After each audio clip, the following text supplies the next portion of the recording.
The letter arrived on a Tuesday. By Friday, Lenora Whitcomb had sold her mother's brooch, packed everything she owned into one suitcase, and stepped onto a westbound train with a man's words pressed against her chest like a second heartbeat. Edwin Harland had written her 43 letters. 43. Each one careful, warm, deliberate, describing a ranch, a future, a man who claimed he had been waiting his whole life for a woman exactly like her.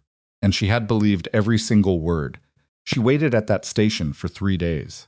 He never came, because Edwin Harland did not exist.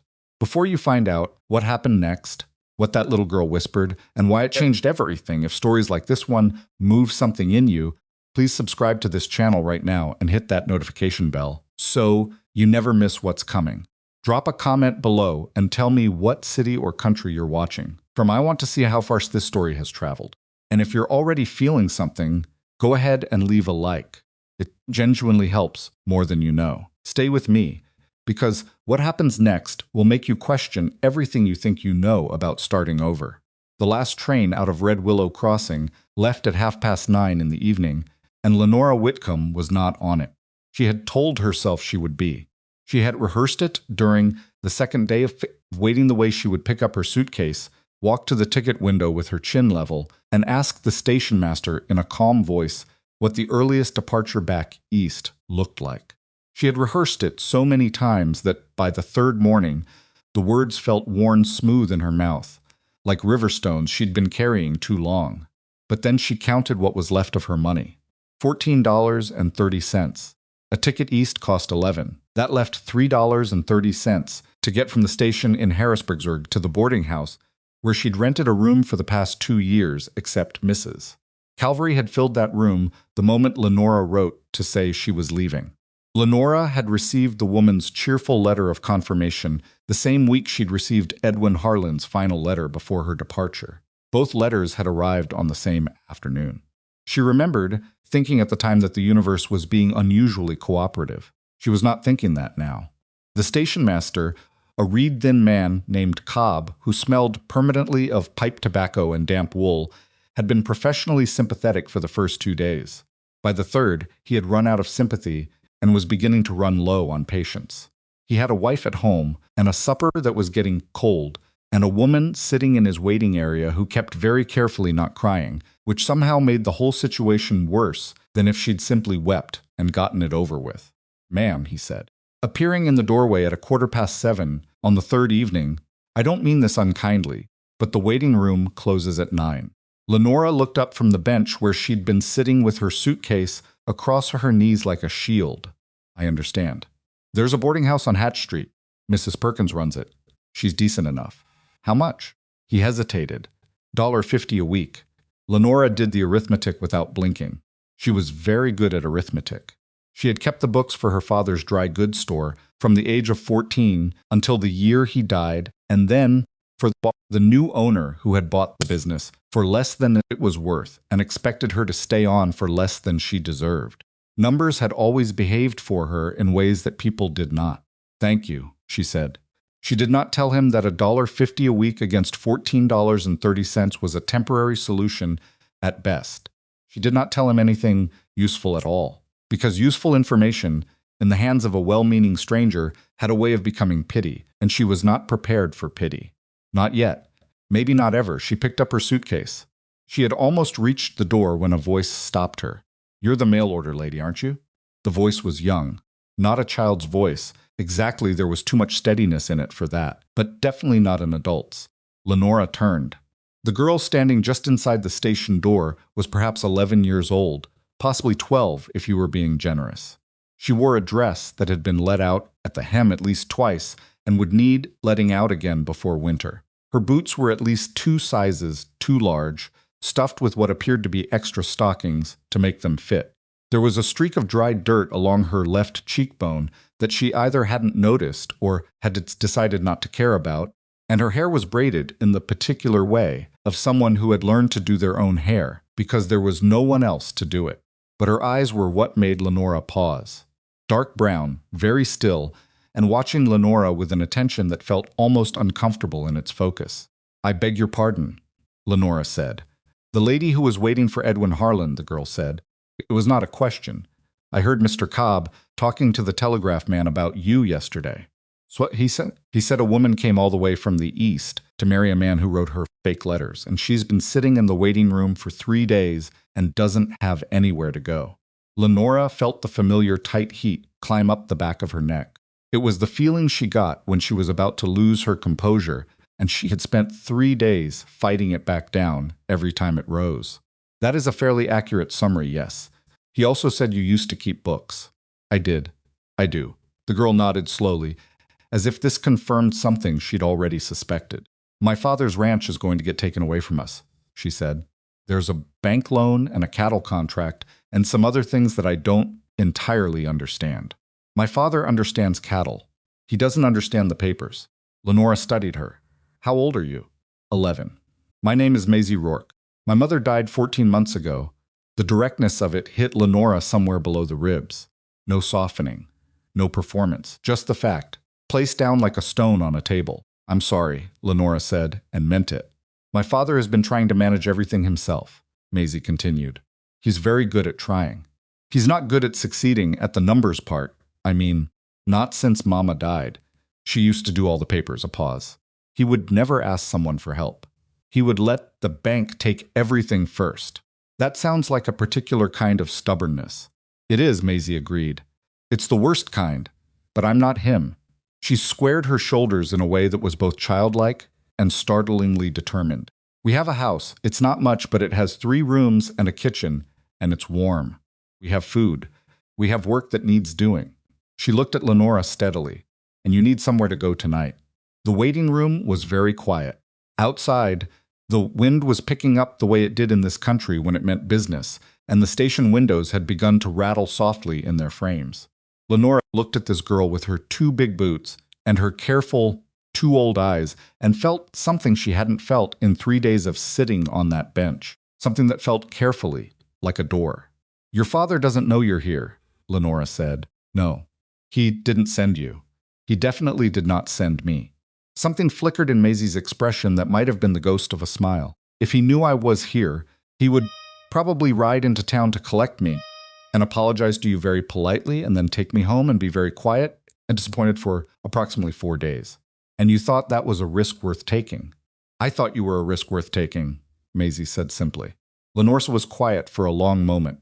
She looked at her suitcase. She looked at the door. She looked at this 11-year-old girl who had walked into a train station alone in the evening, because she had decided that sometimes the adults in a situation needed help making the obvious decision. I'll need to meet your father before I agree to anything, Lenora said finally. Of course, said Maisie, as if this had always been the plan. Garrick Rourke did not come to the door when the wagon pulled up to Rourke Ranch. Maisie had borrowed the station's spare wagon, Lenora would learn later that she'd traded 2 weeks of fence-mending help to old Cobb's nephew for the use of it, a deal she'd apparently negotiated on the walkover, and she handled the horse with the casual competence of someone who'd been doing it, before she could reliably tie her own shoes. The ranch was dark, except for a single light in what appeared to be the kitchen window. The barn sat off to the left, large and solid. The fencing closest to the house needed work. The garden beside the porch had gone to something between weeds and intention, the kind of garden that had been good once and was now kept alive out of stubbornness rather than effort. Maisie tied the horse with practiced efficiency and glanced up at the kitchen window. Her jaw shifted slightly. He's still up. He doesn't sleep much. Maisie. Lenora kept her voice even. Before we go inside, I need you to understand something. If your father is angry, and he has every right to be, I will not hold it against him. I will leave without argument and figure out my own situation. Maisie looked at her. You're scared. I'm realistic. They're different things, Maisie said, and walked up the porch steps. She did not knock on the door to her own home. She simply opened it. Garrick Rourke was standing at the kitchen table with a piece of paper in his hand and an expression on his face that suggested the paper had done something personally offensive to him. He was a large man, not in the blustering way, but in the way of someone who had spent years doing physical work and had simply become the kind of solid that doesn't announce itself. He had dark hair that needed cutting and 2 days of stubble, and the particular look about the eyes of someone who had gotten used to managing exhaustion. He looked up when the door opened. His expression shifted through several things very quickly: relief that Maisie was home, irritation at the hour, confusion at the stranger behind her, and then something that settled into a very careful blankness. "Maisie," he said, his voice was even controlled. "Where have you been?" "Town," she said, "I can see that." He set the paper down on the table. "Why?"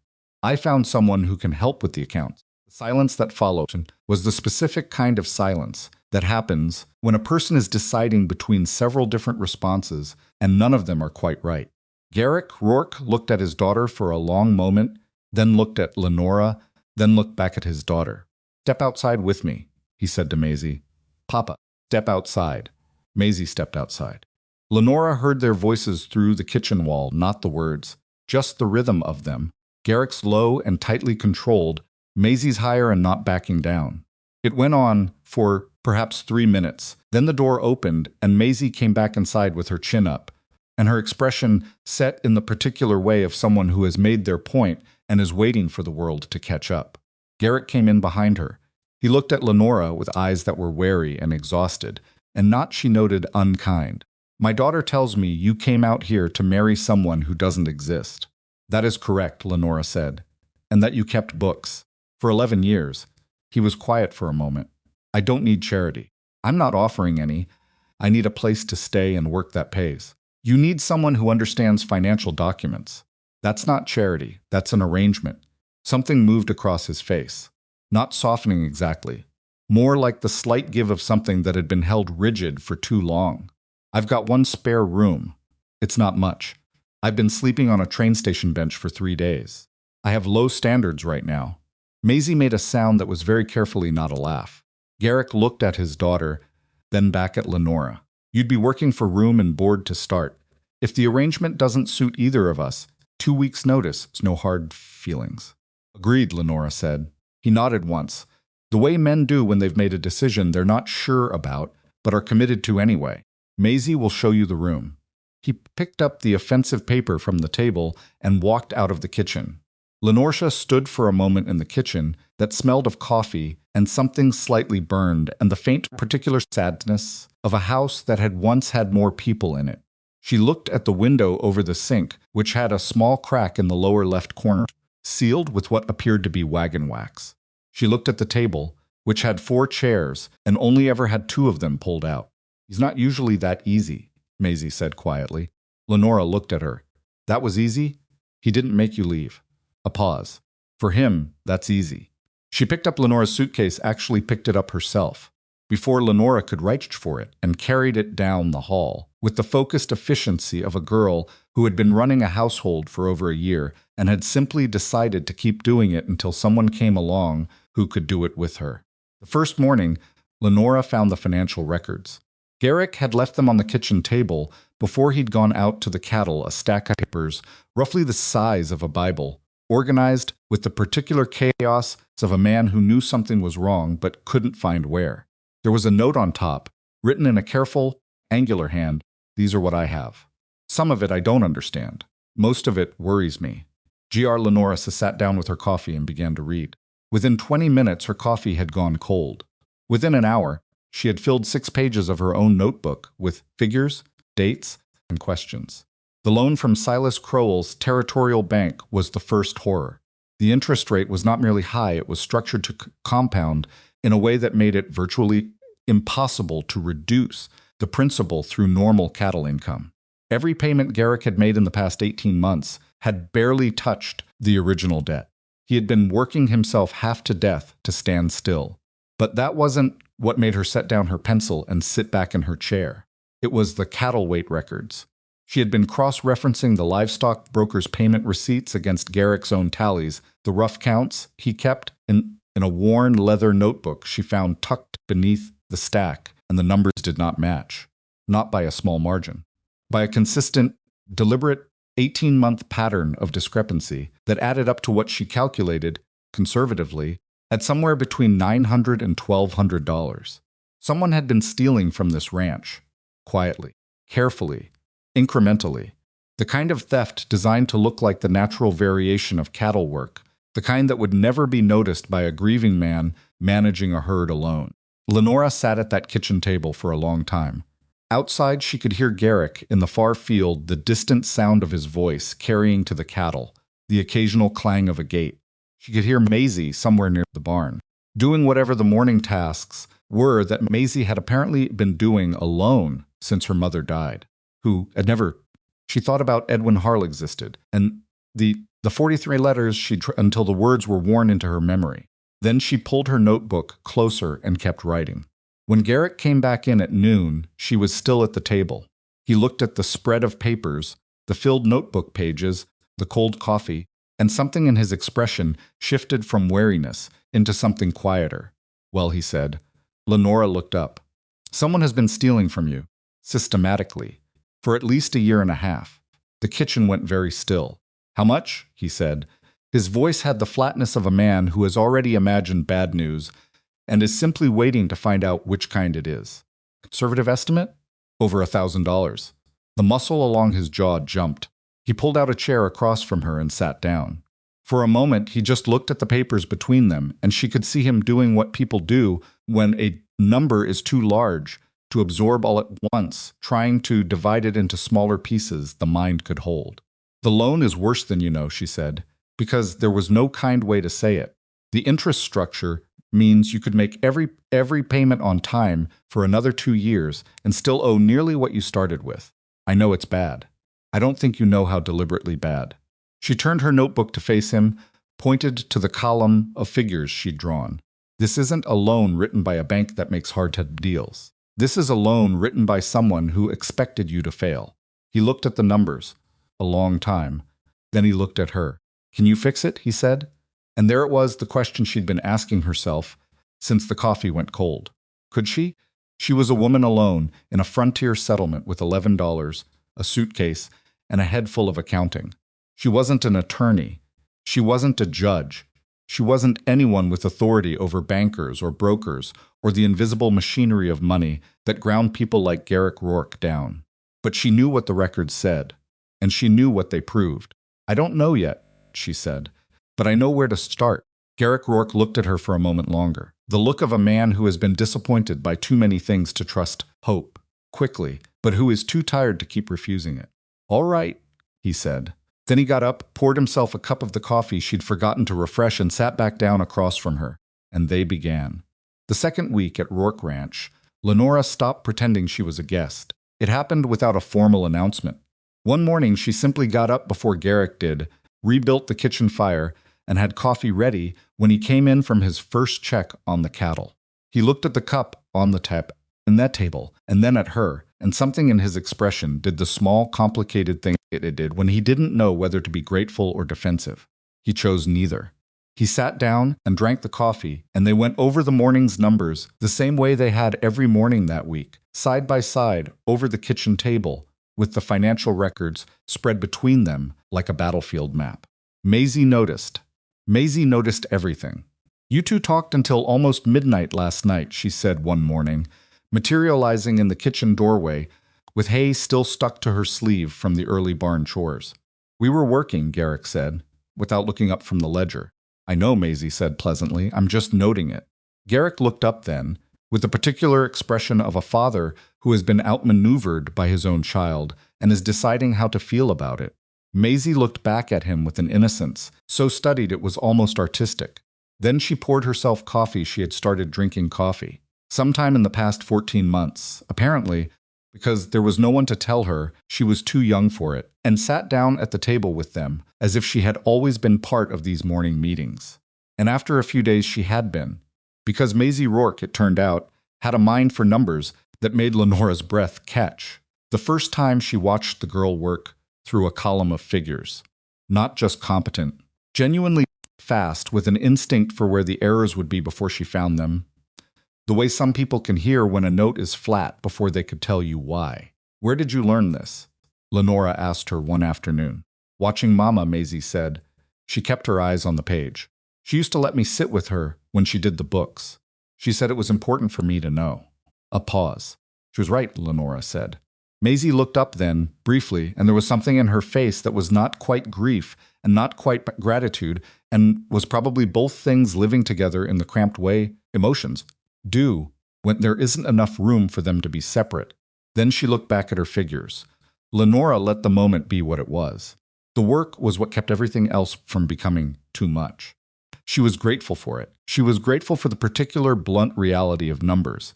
They did not ask how she was feeling about Edwin Harland. They did not ask what she planned to do with the rest of her life. They did not look at her with the curious sidelong pity of a stranger who had heard the story third hand. They simply were what they were, and they needed addressing, and that suited her fine. The picture that was emerging from Garrick's records was worse in its detail than it had been in its broad outline. She had known from the first afternoon that the loan from Silas Crowell's Territorial Bank was structured badly. Now, with 3 weeks of work behind her, she understood it was structured deliberately.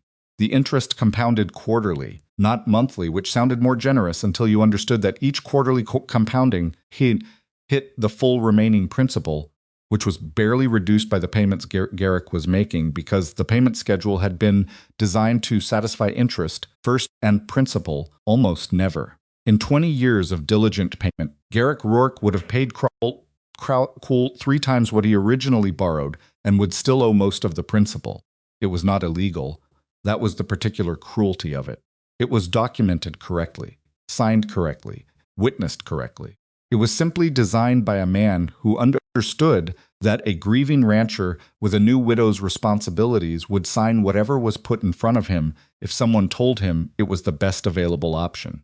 She found a letter in the back of the second ledger that told her when, dated 16 months ago, 2 months after the death of Garrick's wife, written in the smooth, assured hand of a man who had waited for the right moment. The livestock broker was a different kind of problem. His name was Fletcher Dade, and he operated of the county seat, and he had been handling the sale of Rourke cattle for going on 3 years. On paper, his contract was standard enough a percentage of sale value, plus a small flat fee per head for transport and handling. In practice, Lenora had spent 4 days referencing his payment receipts against Garrick's own cattle tallies, and the math consistently did not work. Problem was the weights. Cattle were sold by weight. Dade's receipts recorded the weights at the point of sale after transport. Garrick had rough weights recorded in his own notebook from the days before each shipment, the kind of informal numbers a rancher keeps not for legal purposes, but simply to track how his animals are doing. The difference between Garrick's pre-shipment estimates and Dade's reported sale weights was larger than any normal transport loss could explain. Not always dramatic. Never by a figure so large it screamed fraud. But consistent. Always short. Always within a range that looked like natural variation if you didn't look at 18 months of it laid side by side. Lenora laid 18 months of it side by side. She built a table Garrick's estimate on the left, Dade's reported weight on the right, the difference in the middle, and at the bottom, the cumulative total of what Dade had either not weighed correctly or not reported correctly, and what that meant in unpaid money at the going rate per pound, $1,140. She had shown it to Garrick on a Thursday evening. He had looked at the table for a long time without saying anything. The fire in the kitchen hearth had burned down to low orange coals. Maisie was in her room, supposedly asleep. Outside, the wind was doing its regular business against the windows. "He's been doing this the whole time?" Garrick said finally. "Based on what I can document, yes. Since before Clara died, yes." Another silence. Longer. "She used to say something felt off about his numbers," Garrick said. "Most of its windows were dark." His voice had gone quiet in the particular way of someone saying something they've been carrying a long time.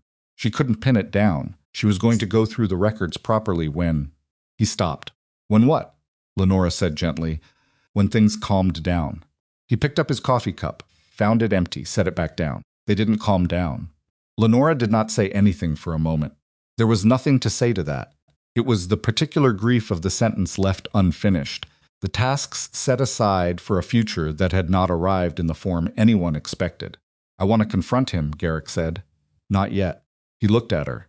"If you confront him now, he'll know what we have," she said. "He'll have time to prepare a response, adjust his records, claim your numbers are informal and inadmissible. We need someone with legal standing to look at this first. Someone who can tell us what constitutes actionable evidence and what doesn't." A pause. "Do you know of a reliable attorney in the territory?" He thought about it. "August Rennick. Works this out of Millhaven. He handled a boundary dispute for Harlan Voss 2 years back. People say he's straight. Can you reach him without Dade or Crowell knowing about it? Garrick looked at her steadily. You think they're connected? I don't know yet, Lenora said, but the timing of that loan worries me. Crowell moved in 2 months after your wife died, with a loan structure designed to keep you under. Dade has been skimming your cattle income steadily for at least 18 months. If those two things are separate coincidences, that's very bad luck. If they're not coincidences, she let the sentence go where it needed to go. Garrick was quiet for a moment. Then someone's been running a plan. She agreed. The fire crackled. A log shifted. I'll send a letter to Rennick tomorrow, Garrick said. Through Orson. He goes to Millhaven every other Thursday for supplies. Nobody pays attention to what Orson carries. Lenora nodded. She had met Orson Pike on her second day at the ranch, a compact, weathered man in his late 60s who had worked Rourke land since before Garrick was born and who had the quality of long, faithful service that had hardened into something indistinguishable from loyalty. He did not speak much. He watched a great deal. When Lenora had introduced herself, he had studied her with the unhurried attention of a man who had seen enough of the world to know that people revealed themselves in their own time and had decided to wait for her to do so before deciding anything. He had come around, she thought, slowly. A week in, he had started leaving her coffee already made when he came in from the early morning barn work. It was a small thing. It was not a small thing. Garrick sent the letter with Orson the following Thursday. While they waited for Rennick's response, Lenora turned to the grazing question. The ranch's cattle numbers were sustainable, but barely. The southern pasture, which had been the primary grazing land through the summer, was showing the signs of overuse that came from running too many animals on not enough rotating land. But Garrick knew it. He'd known it since last spring. The problem was that the most logical solution, leasing additional grazing land from the neighboring property to the east, required talking to Harlan Voss. Why haven't you? Lenora asked. Garrick was fixing a stretch of fence on the north perimeter when she asked him. He drove in a nail before he answered. Voss offered to buy this place last year. Clara died. Said he wanted to expand his operation eastward. I told him I wasn't selling. He took it personally. Did he make the offer again? Twice. And after the second time? After the second time, we stopped talking. Lenora considered this. What did your wife think of Voss? Garrick paused. She thought he was lonely. Was she right? She was usually right. Lenora asked Maisie about it that evening. Maisie, who knew the social architecture of Red Willow Crossing with the particular precision of a child who had spent years listening to adults talk without watching to see if she was in the room. Mr. Voss lost his wife too, Maisie said. A long time ago, before I was born. He doesn't have any children. He just has the ranch and some very expensive horses. She thought about it. Mama used to bring him food sometimes. He always pretended he didn't need it and then ate all of it before she left. Would he talk to me, do you think? Maisie looked at her with those careful dark eyes. He might. You're not Papa. Lenora rode out to Voss's property on a Tuesday morning, alone, on the better of Garrick's 2 horses, with a fresh loaf of bread wrapped in a cloth in her saddlebag, because some instincts were simply reliable. Harlan Voss was a large man gone gray, and somewhat to fat since whatever photograph of himself he carried in his own mind had been taken, and he had the suspicion of someone who had made the mistake of trusting people too readily a few times and then overcorrected. He met her at the fence line, with his arms crossed and an expression that said he already knew who she was, and wasn't sure what to do with that information. You're the woman Garrick Rourke took in, he said. I'm the woman who's been keeping his books for the past 3 weeks, Lenora said pleasantly. He didn't take me in. We have a working arrangement. That's not what people in town are saying. People in town are welcome to say whatever helps them pass the time. I'm here because we need to talk about a grazing lease. Something shifted in his expression. Not softening Voss was not a man who softened quickly, but a recalibration. Like he'd been ready for one kind of conversation and had to adjust for another. The eastern pasture, he said, if it's available. Why would I lease to Rourke? I've offered to buy him out 3 times. Because buying him out is no longer going to be possible, Lenora said. The ranch's legal position is considerably stronger than it was 3 months ago, and it's going to keep improving. But the cattle need more grazing land this fall, and you have land sitting idle. Fair lease benefits both of us. He studied her for a long moment. You talk like a lawyer. I kept books for 11 years. Some of it rubs off. What kind of terms? She told him. She had worked out the numbers that morning before she left, and they were fair, genuinely fair, not one-sided generous, because fair was the only thing that would hold. She watched it while she talked, watched the calculation happening behind his eyes, the old loneliness and the old pride doing their negotiation. 3 months to start, he said finally. Renewable. Renewable, she agreed. With a right of first refusal if you ever decide to sell that parcel. His eyebrows moved. You're covering all the angles. I'm trying to. He was quiet for a moment. Then he said gruffly, as if the words were being extracted rather than offered, tell Rourke the bread was decent. From the girl. Not from me. Lenora rode back with a signed agreement in her saddlebag and the small, complicated warmth of a thing going right. She did not let it make her careless. Because the following Monday, a man she did not recognize, in the middle of Regnize, rode up to the ranch in the middle of the afternoon when Garrick was out in the far field, and Orson was at the water trough with 2 of the younger cattle, and he introduced himself as Bram Calder. He was polished in the way that didn't quite match the frontier clothes, a cut above what a working man wore, boots that had been expensive before the dust got to them, a manner of standing that suggested he was accustomed to rooms where he was the most important person present. He had a smile that arrived correctly and departed too quickly. I represent Lucius Dane, he said. Accepting the water, Maisie had brought him with an ease that said he was used to being brought things. Mr. Dane has significant land interests in this territory. He's asked me to call on the Rourke family regarding a possible acquisition. Mr. Rourke is not available at the moment, Lenora said. She had come to the porch when she heard the horse, and she had not invited him any farther. Quite all right. Perhaps you could pass along a message. He produced a folded envelope and held it out. Mr. Dane is prepared to make a very generous offer for the property. Given the current financial circumstances, he believes it would be in the family's best interest to at least review the terms. Lenora took the envelope, did not open it. I'll see if Mr. Rourke receives it. Calder looked at her with the particular look of a man assessing something he hadn't expected to need to assess. You're the bookkeeper. I am. And your opinion of Mr. Dane's offer would be? I don't have one yet, she said. I haven't read it. He smiled the quick-arriving, quick-departing smile. Of course. I'll call again in a few days if that's convenient. You're welcome to call, Lenora said. I can't promise convenience. He rode away. Lenora stood on the porch and watched him go, and the bread she'd eaten at noon sat heavier in her stomach than it had a right to. She opened the envelope. The offer was, as Calder had said, generous. Considerably above what the ranch was worth at current land prices. She went inside and sat down at the kitchen table with the letter and a blank piece of paper and began thinking about why a man would pay above market for a struggling cattle ranch. The answer she arrived at, after an hour of sitting very still and working through it, was that he wasn't buying the cattle ranch. She pulled out the original land deed she'd found, filed in the back of Garrick's records weeks ago. She looked at the northern boundary. She looked at it for a long time. Then she went and found the survey map that Garrick kept rolled up on the shelf above his desk. Old, creased, the kind of document that gets made once, and then mostly ignored, and she spread it on the table beside the deed. The northern boundary of Rourke land ran directly along what the survey marked as seasonal water flow. She traced it with her finger.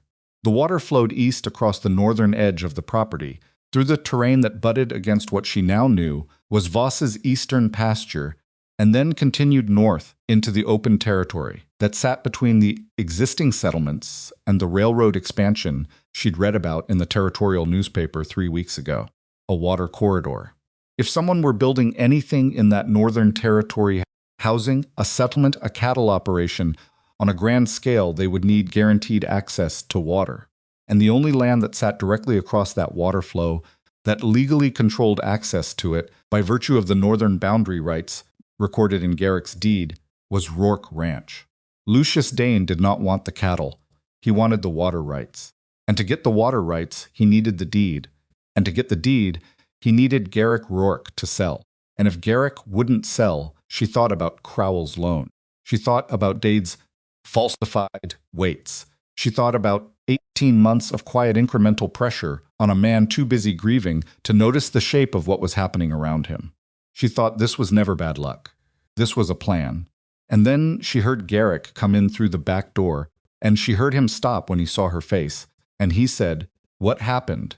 It was not a question. He'd spent enough time watching her work to know the difference between her regular expression over difficult numbers and the expression she was wearing right now. "Close the door," she said. He closed the door. She showed him the letter, the deed, the survey map, and the calculation she'd written out on the blank piece of paper.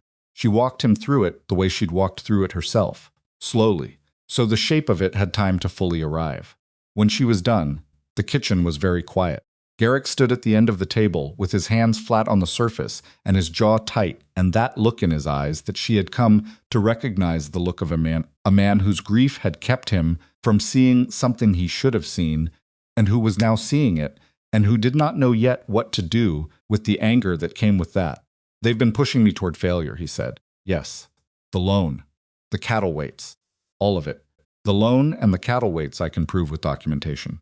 The connection to Dane, I can make a very strong argument for it, but I can't prove it yet. Not the way a court would need. What do we need? We need Rennick," she said. "We need him to look at the water rights and confirm exactly what they cover and how they're legally protected. And we need him to look at the loan and tell us if there's any legal ground to challenge the interest structure." She paused. "And we need to be very careful about what we say and to whom, because if Dane knows we've figured this out before we've secured the legal position, he has time to find another angle." Garrick was quiet for a moment. "Rennick should have gotten my letter by now." "I know. I'll send Orson back to Millhaven tomorrow. Not to wait, just to leave word that it's urgent." "Good." He straightened up from the table and looked at her, and she noticed that the wariness that had been in his face in those first days, the habitual defensiveness of a man who had learned that depending on people meant getting hurt, had changed into something different. Not gone. He was not a man who let that go easily, but layered now with something else. Something that looked carefully like trust. "You could have taken that offer," he said. "Brought it to me and pushed for it. Told me it was the smart play. I was close enough to desperate that I might have listened." "I know," Lenora said. "Why didn't you?" She thought about it honestly. "Because it wasn't right. And because your daughter walked into a train station in oversized boots and told me this place was worth fighting for." She paused. "I tend to believe people who tell me things that directly." Something moved across his face. He looked away, toward the window, and she let him. Rennick's response arrived the following Thursday, with Orson. It was brief. Attorneys didn't waste words when paper was expensive, but what it said made Lenora close her eyes for a moment, in something that was not quite relief, but was close to it. He had reviewed the description of the water rights situation. He was interested. He would come to Red Willow Crossing the following week. That should have been simply good news. But on the Saturday before Rennick was due to arrive, 3 of the Rourke cattle were found sick at the southern fence line. Not dying, not yet, but sick in the specific way that did not look like illness. Orson found them in the morning, and he stood over them with the expression of a man who knew livestock, the way Lenora knew ledgers, and what he said quietly to Garrick when Garrick came out was, "That's not natural sick." Garrick crouched beside the nearest animal, looked at the grass around her, looked at the fence. The fence had been cut. A clean cut, not a break the kind a wire makes. It's when someone takes a tool to it deliberately, then arranges the ends to look like rust damage at a distance. "Someone came through here," Garrick said.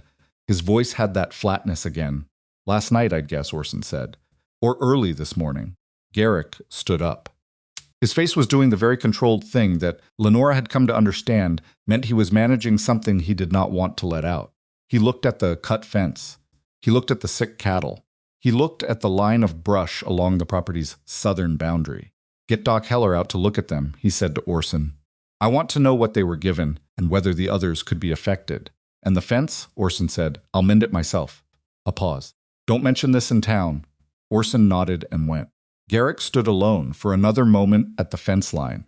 Lenora had come out when she saw Orson riding fast toward the house, and she had heard enough. She stood a few feet back and waited for Garrick to turn around. When he did, his expression was different from anything she'd seen on him before. The grief was still there, the way it always was, layered underneath everything. But on top of it now was something colder, something that had been uncertain until this moment and had just made up its mind. They're escalating, she said. Yes, because Rennick is coming, because we're not falling apart on schedule, Garrick said. They built a timeline. We're not following it.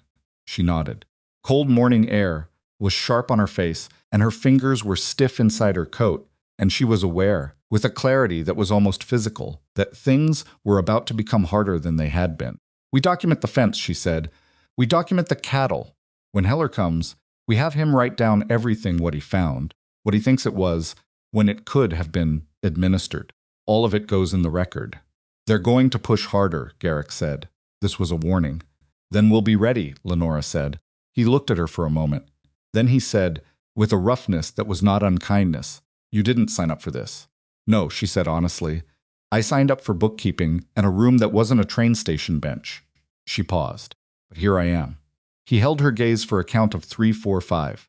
Then he nodded once, and turned back to the fence, and picked up the mending tools, and she went back to the house to write down everything she'd seen before. The details blurred. Maisie was at the kitchen table when she came in.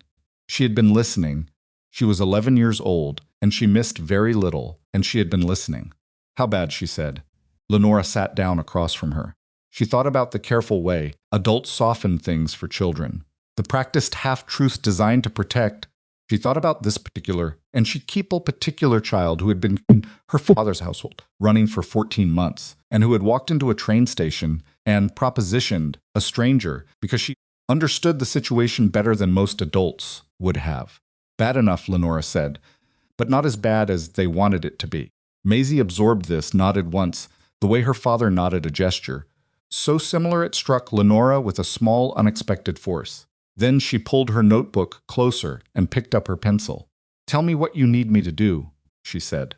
Lenora looked at this girl, this 11-year-old girl with dirt on her sleeve and a pencil in her hand and the weight of a ranch in her posture, and felt something settle in her chest with with the solidity of something that had been searching for a place to land.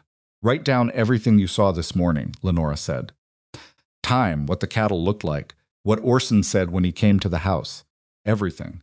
Because it's evidence. Because it's evidence. Maisie put her pencil to the page. And outside, Garrick mended the fence with his own hands in the cold morning, and Orson rode for the doctor, and the water on the northern boundary ran where it had always run, indifferent to every plan that had been built around it. And Lenora Whitcomb, who had arrived in this country with nothing except what she knew, and the stubborn refusal to be finished, opened a new page in her own notebook and began building the kind of record that was very difficult to argue with in a court of law. Rennick arrived on Wednesday instead of Thursday, which told her something about his level of interest. He was a compact man in his 50s with wire-rimmed glasses, and the careful listening quality of someone who had trained himself to hear what people were not saying as attentively as what they were. He sat at the kitchen table with Lenora's documentation spread before him and did not speak for a long time. When he did, he said, "Where did you learn to build a record like this?" 11 years of bookkeeping, Lenora said, and a father who believed that if something then was worth knowing, it was worth writing down. Rennick looked at her over his glasses. Then he looked back at the papers.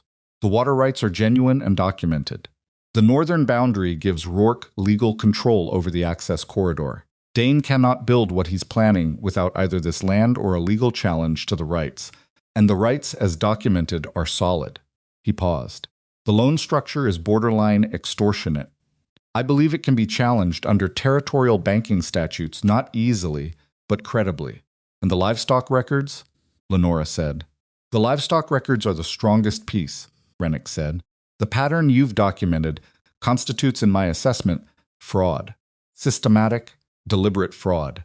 He removed his glasses and cleaned them, the gesture of a man who needed a moment to think. If Dade is connected to Dane's operation, and I find it very difficult to believe that he isn't, then what you have here is a coordinated scheme to force the sale of property through financial manipulation. He put his glasses back on. That is not merely a civil matter. The kitchen was very quiet. What do we do first? Garrick said. He had been standing at the window while Rennick talked, and his voice was steady in the way that meant he was holding something down. First, Rennick said, we file a formal legal challenge to the loan with the Territorial Banking Authority. That starts a clock. Kroll will be obligated to respond and justify the interest structure. It also signals to Dane that the situation has changed. He looked at Lenora. Can you prepare a formal summary of this documentation? Something that can be submitted as supporting evidence? I can have it ready by Friday, Lenora said. Rennick looked at her with the expression of someone who was reassessing an assumption. Thursday would be better. Thursday, she said. He stayed for supper. Maisie cooked a beef and potato stew that was unremarkable but solid, the kind of food you made when you had learned to cook from necessity rather than pleasure. Rennick ate it without comment and without leaving anything in his bowl, which Lenora had come to understand was how Garrick also indicated approval. They talked through the cattle records after supper, and Rennick asked questions, and Lenora answered them, and Garrick filled in the ranching details she couldn't speak to, and it was the first time since she'd arrived that the three of them, four, counting Maisie, who was at her end of the table listening, had felt like something organized enough to push back. When Rennick rode out near 9 in the evening, Garrick walked him to his horse, and Leschagant went in the cold air and watched them talk quietly for a minute in the dark. She could not hear what they said. When Garrick came back up the steps, he looked tired in a different way than usual. Not the exhaustion that came from too much work and too little sleep. Something older and heavier that was starting very slowly to release. He thinks we can hold it, Garrick said. Yes. Do you think we can hold it? Lenora considered this honestly. I think we've built something they didn't expect us to build. I think Dane is used to people who don't understand what's being done to them until it's done. She looked at the dark line of the northern property boundary, invisible now against the night sky. We understand it. That changes the math. Garrick was quiet for a moment. Then he said, "Thank you." It was the first time he had said it directly, without it being attached to a specific task or a document completed. Just the two words, plain and without ceremony, the way he said most things. "Don't thank me yet," Lenora said. "We haven't won anything." "No," he agreed. "But we've stopped losing." He went inside. Lenora stayed on the porch for another minute in the cold, looking at the dark and the stars and the outlines of the land that someone had spent considerable effort trying to take from a man too, buried in grief to see the shape of the taking. From inside the house, through the kitchen window, she could see the light Maisie had left on. A small, particular yellow rectangle against the dark. The way a light looks when someone left it burning because they expected you to come back. She went inside. The documentation for Rennick was ready Wednesday evening. She sat at the kitchen table until the lamp oil ran low, finishing it, her handwriting steady and exact, each claim supported by the specific record it referenced.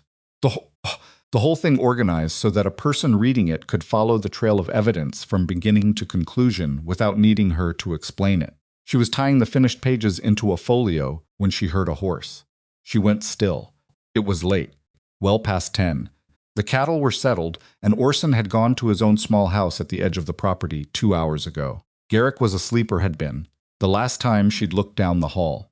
She heard the horse stop, then nothing. She did not go to the window.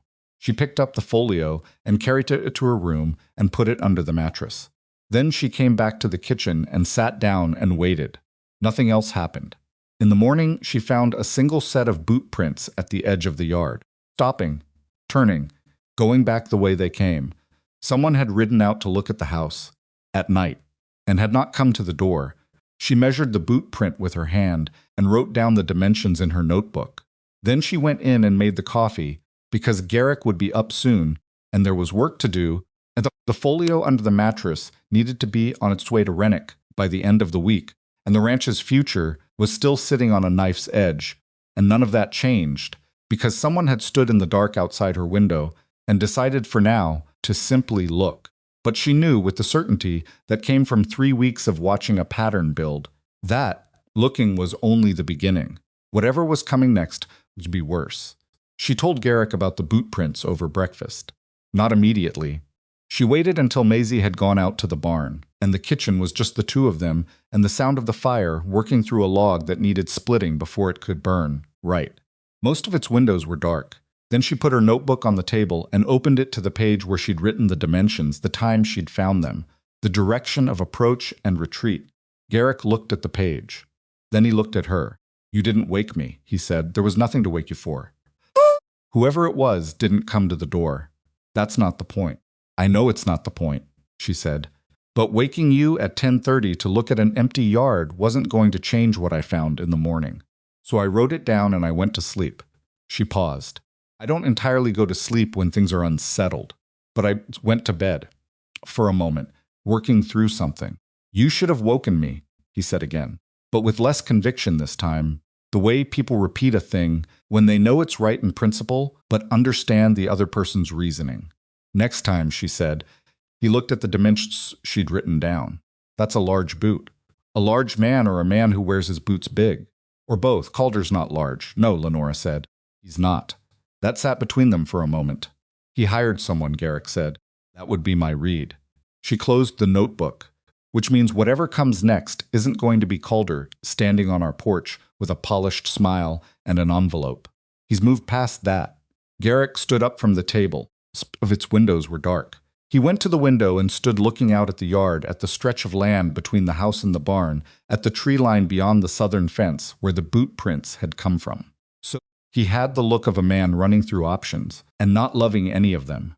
I can hire on a couple of extra hands, he said. There are men in town who need work.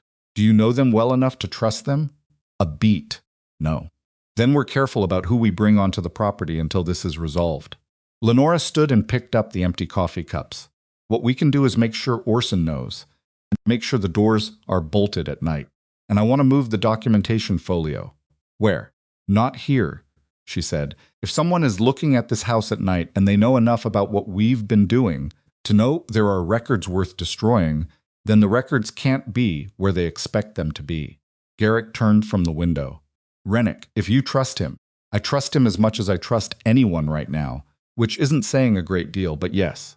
I'll have Orson take the folio to Millhaven on Thursday, along with a letter explaining the situation, Lenora said. If anything happens to the copies here, Renchick still has everything. They stood looking at each other across the kitchen. Two people who had arrived at the same conclusion from different directions, and were now standing on the same ground, trying to figure out what came next. I don't like this, Garrick said. Neither do I, Lenora said. But not liking something and not handling it are different problems. She washed the cups. He went to find Orson. And the morning moved forward, the way mornings did, on the ranch, with the cattle needing tending, and the fences needing checking, and the 1,000 small physical demands of the land that waited for nobodies. Crisis to be resolved before presenting themselves. Orson took the folio Thursday morning, tucked inside a supply crate under 2 sacks of flour, with a letter written in Lenora's careful hand that explained the situation with the neutral precision of a legal document, because she had written it, imagining Rennick reading it in a courtroom rather than at his desk. Orson had listened to the instructions without expression, then looked at Garrick, then back at Lenora, and said, "All right," in the way he said most things, which was quietly and once, and with no indication that he planned to say it again. Watching him ride out, Lenora felt the specific vulnerability of having sent the most important thing she'd built somewhere. She couldn't see it. Stood on the porch until his shape disappeared around the northern tree line, then went back out and sat down at the kitchen table with the copies she'd kept, and tried to concentrate. The problem she was working on now was the bank loan. Rennick had said it was challengeable. She believed him. But challengeable did not mean challenged, and the process he'd described, a formal submission to the Territorial Banking Authority, a review period, Crowell's right to respond took time. Time that the ranch's finances were not certain to survive without intervention. The upcoming quarterly payment on the loan was due in 6 weeks, and the cattle income from the current season, even after correcting for Dade's skimming, which they had not yet been able to correct for, because confronting dated legal footing they were still assembling, was not going to cover it with anything comfortable left over. She had been going over and over the numbers for 3 days. There were ways to make them work, but all of them required something to go right that hadn't gone right yet, and she had developed, over the past weeks, a wariness about assuming things would go right. Windows were dark. She was in the middle of this problem when the sound of an approaching horse brought her to the window. Bram Calder rode in at 2 in the afternoon on a day when Garrick was out at the north pasture and Maisie was at the trading post in town fetching thread and lamp oil. Lenora had been alone in the house for the past hour, which she suspected was not a coincidence. She was on the porch when he dismounted. She had not invited him any closer to the house than the yard. "Miss Whitcomb," he said. The smile arrived on schedule. "Mr. Calder, I was hoping to find Mr. Rourke at home. He'll be back before dark. You're welcome to leave a message. I'd rather wait if that's no trouble." He looked at the porch steps, then at her, the implicit request obvious. "I'd rather you didn't," Lenora said pleasantly. A pause. The smile adjusted itself. Of course. He stayed where he was in the yard, the reins loose in his hand, and looked up at her with the expression of a man who was reassessing his approach mid-conversation. "Mr. Dane has authorized me to improve on the initial offer. Considerably. The answer to the initial offer hasn't changed. Miss Whitcomb, I don't think you appreciate the full picture of Mr. Rourke's financial situation. I keep his books," she said. "I appreciate it better than most. Then you know that the spring loan payment represents a significant strain on current income. Mr. Dane's offer would more than clear that debt, along with any others outstanding, and leave the Rourke family with." Mr. Calder, her voice did not rise. She had learned a long time ago that a voice that stayed level in a conversation, where someone expected it to crack, carried a different kind of weight. "Mr. Dane's offer is not something we're considering. If the offer changes again, you can put the new terms in writing and leave them with me. Rourke has them." Something shifted behind Calder's eyes. It was very small and very fast, and she almost missed it. But she had been watching people's expressions over financial documents for 11 years, and she had gotten good at the very small, very fast things. What she saw was not anger. It was colder than anger. It was the adjustment of a man who had decided that this particular obstacle was not going to move through normal means, and was recalculating accordingly. "Things can become more complicated," he said, pleasantly, conversationally, the way one might observe that the weather was changing. "For the ranch, for the family." A pause. "It's a remote location. Things go wrong sometimes in remote locations." Lenora looked at him for a moment. "That sounded like a threat, Mr. Calder." It sounded like an observation. The smile. "I hope you have a good evening, Miss Whitcomb." He rode away. She stood on the porch and did not move until his horse was out of sight. Then she went inside and sat down at the kitchen table and wrote down, word for word, everything he had said, the exact wording, the time he'd arrived, the time he'd left, the fact that Garrick and Maisie had been absent from the property, the fact that he had clearly known they were absent. When Garrick came in that evening and found her still at the table with her notebook, he read what she'd written without speaking. Then he put the notebook down and stood with his hands back of the kitchen chair and looked at nothing in particular for a moment. "He's watching the ranch," he said. "Yes. He knew you were here alone." "Yes. He came while you were here alone on purpose." "That would be my red." Garrick picked up his hat from the table where he'd set it and turned it over once in his hands, the way he did when he needed something to do with them. "What did he want you to do? Get frightened and push me to take the offer? Or get frightened and leave?" Lenora said. "If I leave, you lose the bookkeeping, the documentation, and the legal progress. The ranch goes back to where it was 2 months ago." He was quiet for a moment. "Are you frightened?"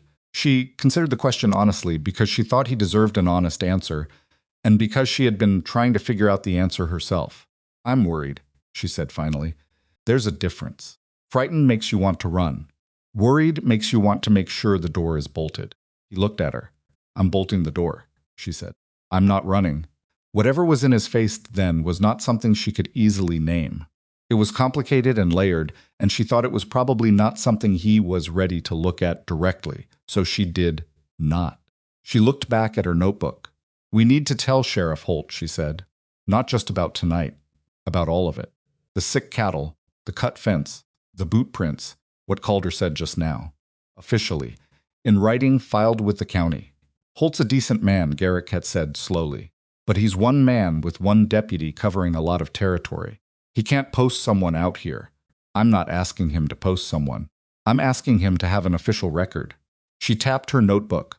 "Every one of these incidents on its own is deniable. Cattle get sick. Fences break. A man makes an ambiguous comment on a porch. But together, in sequence, documented and officially recorded, that's a pattern.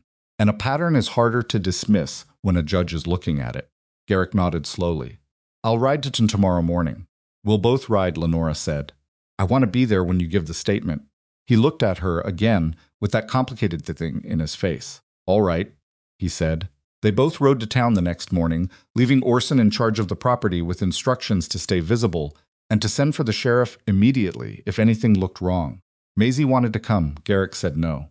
Maisie argued. Garrick said no again, with the firmness of a man who had learned that saying no twice to his daughter meant she would hold it against him for 2 days, but would comply, which was better than the alternative. She complied. She was not happy about it. Sheriff Darius Holt was a broad-shouldered man of 50 or so with gray, beginning to take over his dark beard, and the careful, unhurried manner of someone who had seen enough in his career to know that the first version of a statistic was rarely the whole version. He listened to everything Garrick said, then read through the notes Lenora had brought, then sat back in his chair and looked at the ceiling for a moment. "How long has this been building?" he said. "That I can document?" "About 6 weeks," Lenora said. "But based on the financial records, the pressure campaign against the ranch goes back at least 18 months. Holt looked at her steadily. "You're the bookkeeper." "I am." "You built this record?" "Yes." He picked up her documentation again and went through a few specific pages. He did not rush. She appreciated that he did not rush. The comment Calder made yesterday, "Things can become more complicated." That's not going to hold up as a direct threat in court. "I know. I'm not presenting it as a direct threat. I'm presenting it as part of a sequence that establishes an intent."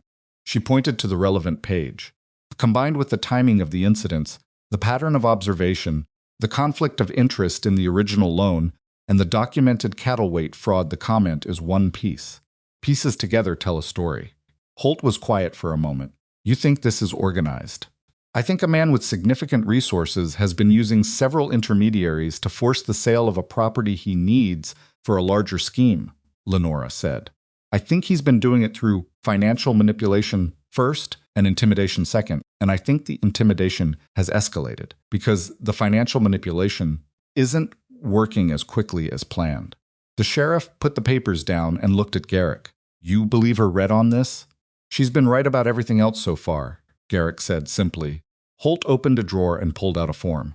"I'm going to file an official incident report covering everything you've brought me today. That puts it on the county record." He looked at Lenora. "I want copies of the financial documentation, not the originals copies I can keep here."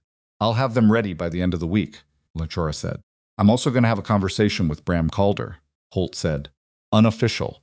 Just to let him know that his visits to Rourke Ranch have come to my attention." He paused. "That may accelerate things rather than slow them down." "I know," Lenora said, "but at this point I think they're going to accelerate regardless." Holt nodded. He looked at Garrick one more time. "You've got good help," he said, with a particular understatement of a man who meant something larger than what he'd said. Garrick looked at Lenora.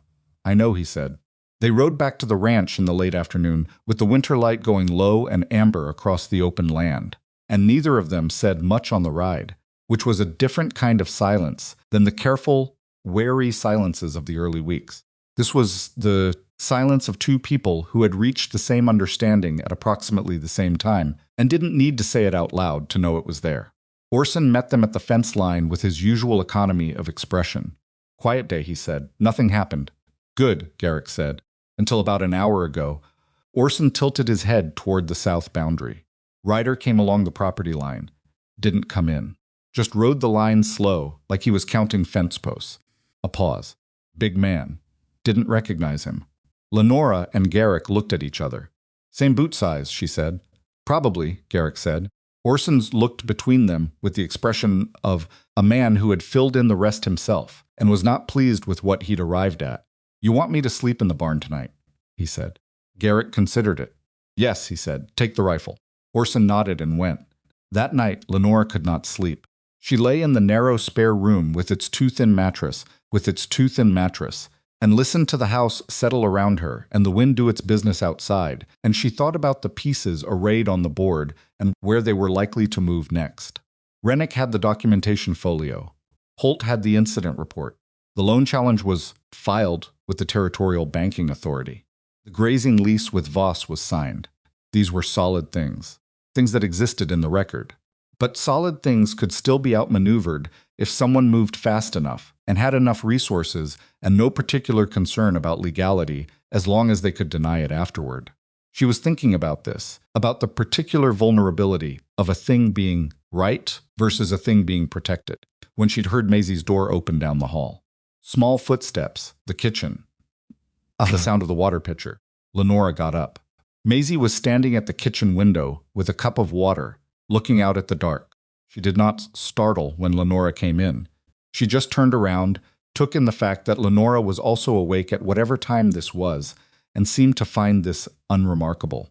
"I heard Papa and Orson talking this evening," Maisie said, "about the rider. I figured you had. Are we going to be all right?" Lenora looked at this girl in the kitchen dark, this 11-year-old, who asked the question straight and waited for a straight answer. "Think so," she said.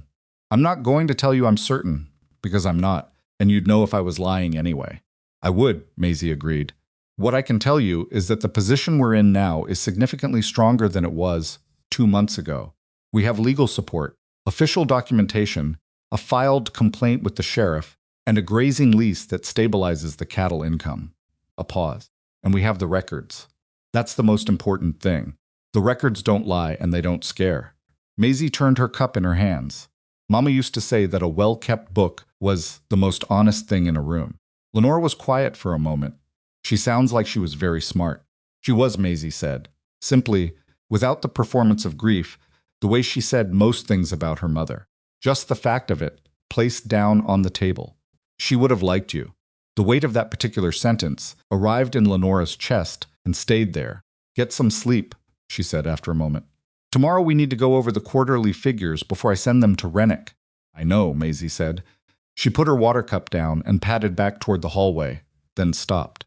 "Lenora." "Yes, I'm glad you didn't get on that train." She went back to her room.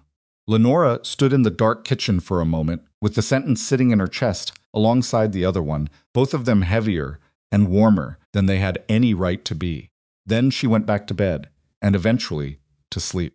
The attack came 3 weeks later. Not at night, which was what she'd expected. At 2 in the morning on a Thursday, which was not night exactly. It was that deep, dead hour that was too late to be night and too early to be anything else, the hour when the world was at its most completely unwatched. Lenora woke to the smell. She was upright before she was fully conscious, her body having registered something that her sleeping mind had not yet caught up with. She sat in the dark and breathed, and the smell came again, not wood smoke, not the kitchen fire, not anything that belonged to the ordinary range of the house. Coal oil. She was out of bed and into the hall before the thought was fully formed.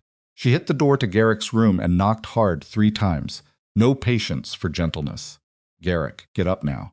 His door opened in the time. It takes someone to go from deeply asleep to alert, which in his case was almost no time at all, the particular quickness of a man who had spent years on a ranch where emergencies did not wait for him to be ready.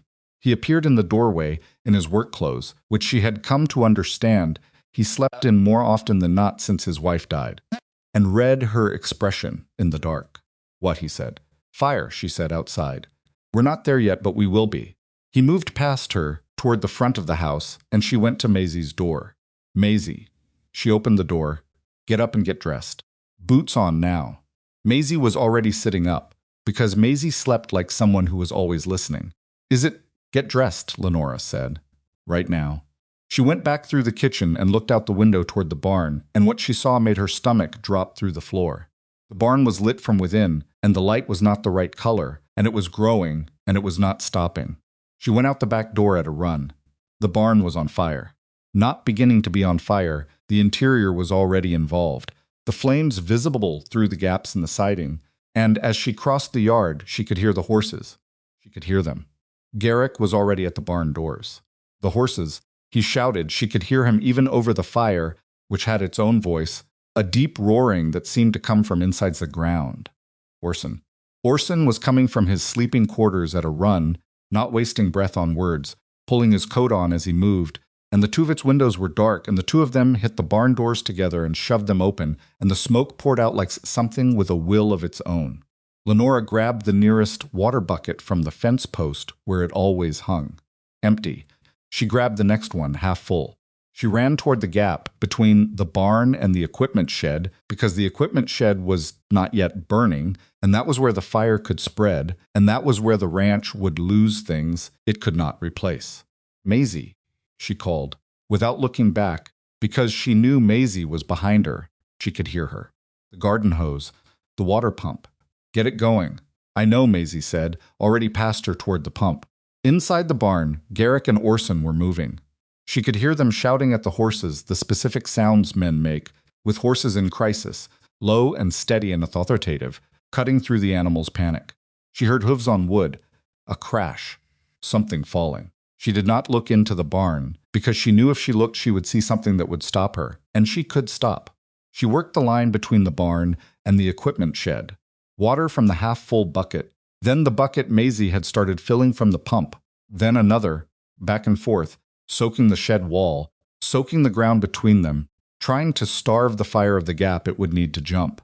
The smoke was dense, and her eyes were streaming, and she could not tell, in the dark and the chaos, whether what she was doing was working, or whether she was simply doing something, because doing something was the only tolerable option.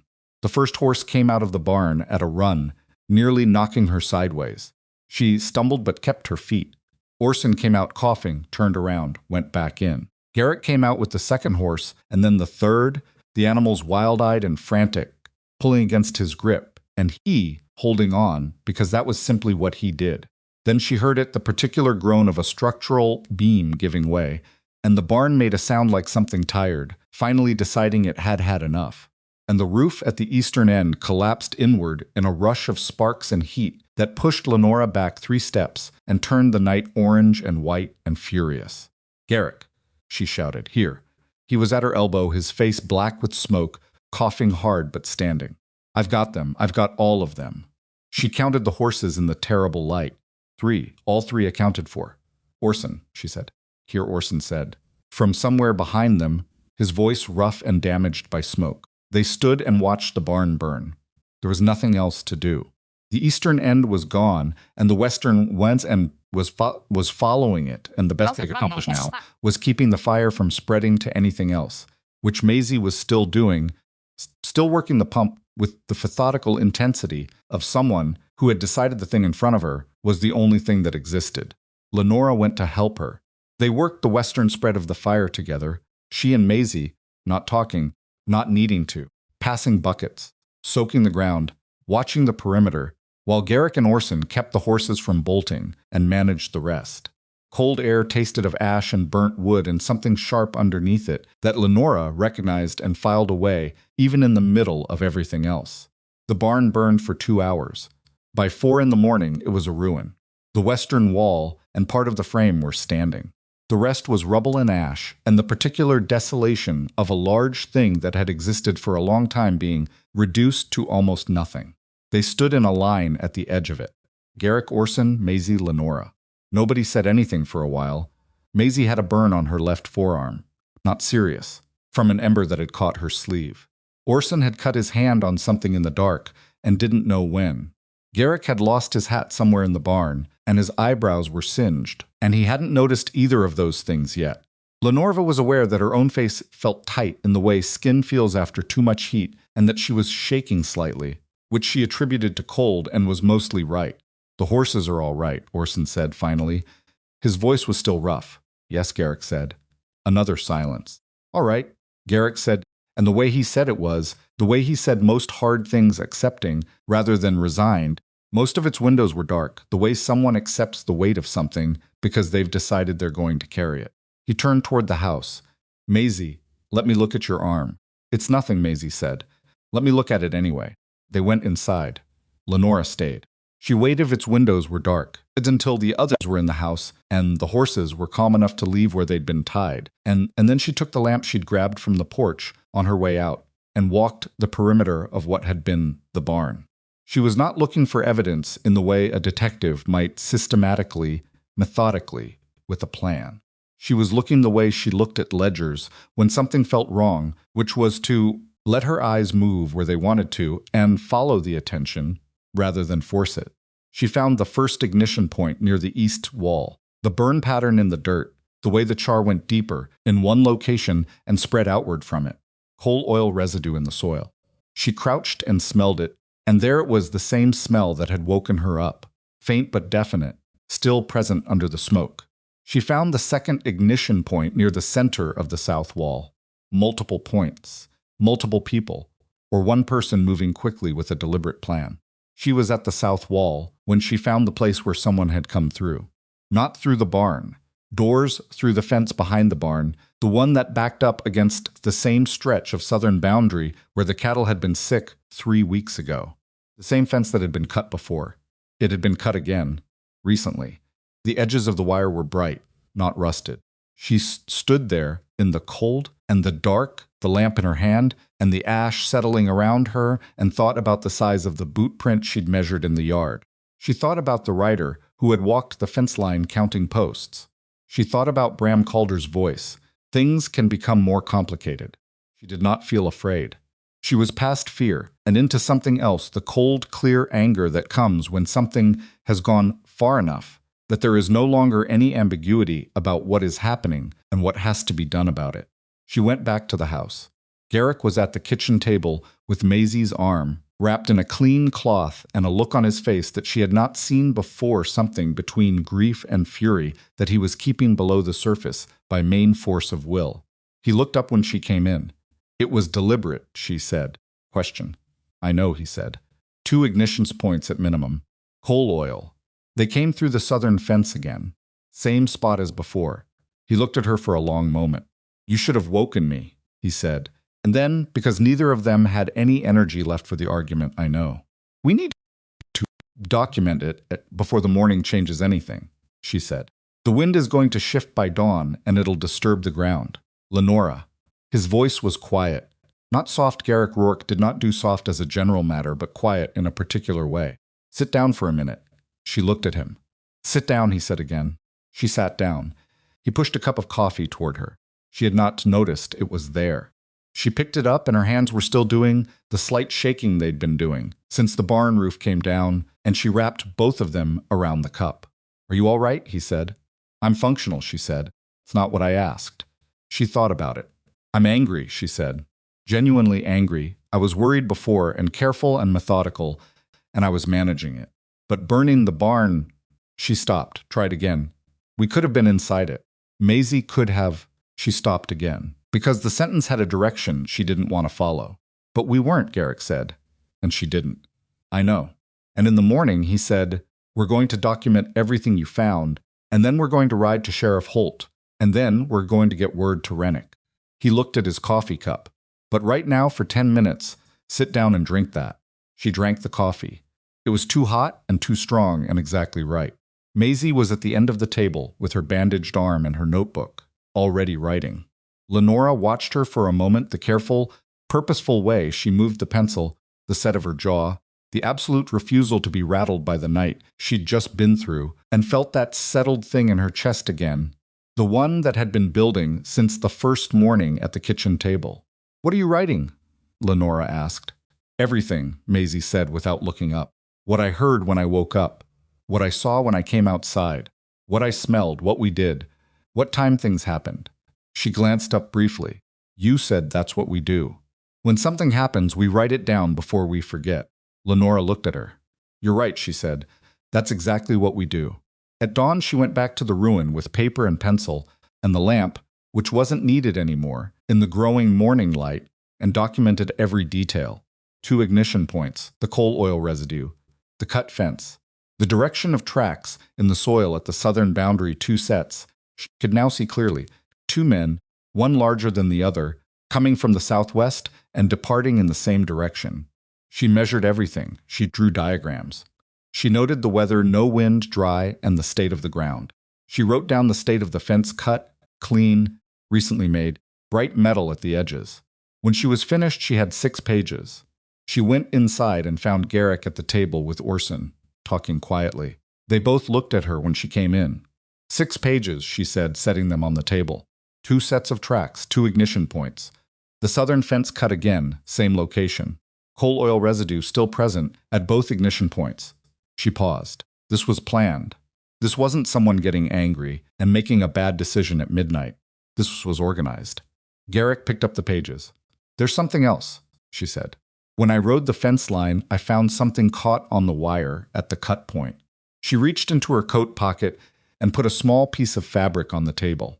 Dark brown, heavy wool, the kind of good material that a working man didn't usually wear. Someone snagged their coat on the wire coming through. Orson leaned forward and looked at it. "That's not cheap cloth," he said. "No," Lenora agreed. "It's not." The three of them looked at the scrap of dark brown wool on the kitchen table. "Calder," Garrick said. "Or someone who works for Calder and dresses like him," Lenora said. "Either way, it's physical evidence. It goes to Holt today." Garrick put the pages down. He looked at Orson. Something passed between them in the way of men who have worked together long enough to communicate without many words. "I'll get the horses," Orson said, and stood. Garrick looked at Lenora. "We're going to town." "Yes," she said. "And this time I want to stop at the trading post before we go to Holt." He looked at her. "Why?" "Because Mrs. Callum at the trading post talks to everyone," Lenora said.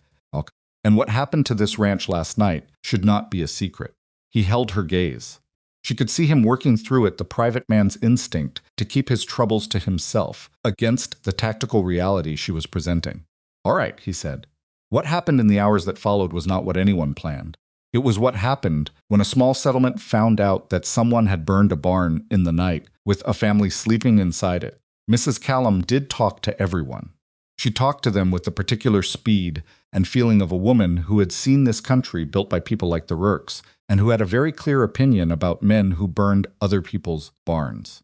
By noon, word had spread through Red Willow, crossing the way word spreads in a place where news travels as on the same legs as people fast, direct, and with the editorial shading of whoever carried it.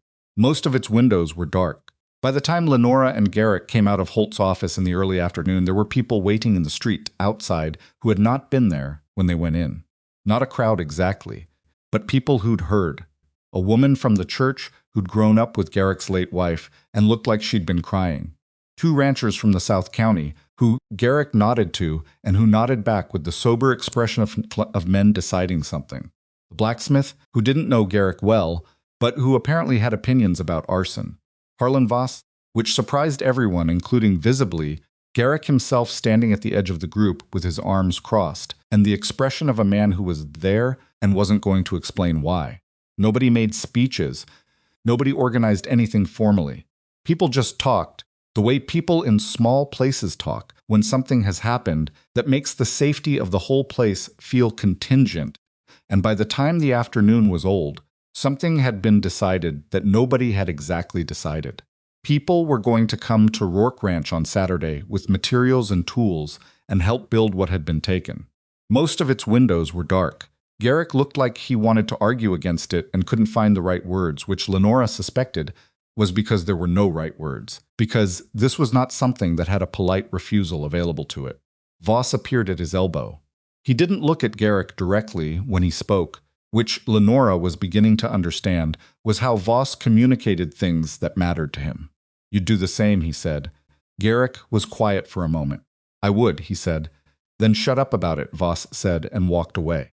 Maisie, who had been standing very close to Lenora's side through all of it and saying nothing, looked up at her then. There were tears on her face, but she was not crying. They were the particular tears of someone who has been very controlled for a very long time and has reached the exact limit of that control without crossing it. "People came," she said, like she hadn't entirely believed they would until they did.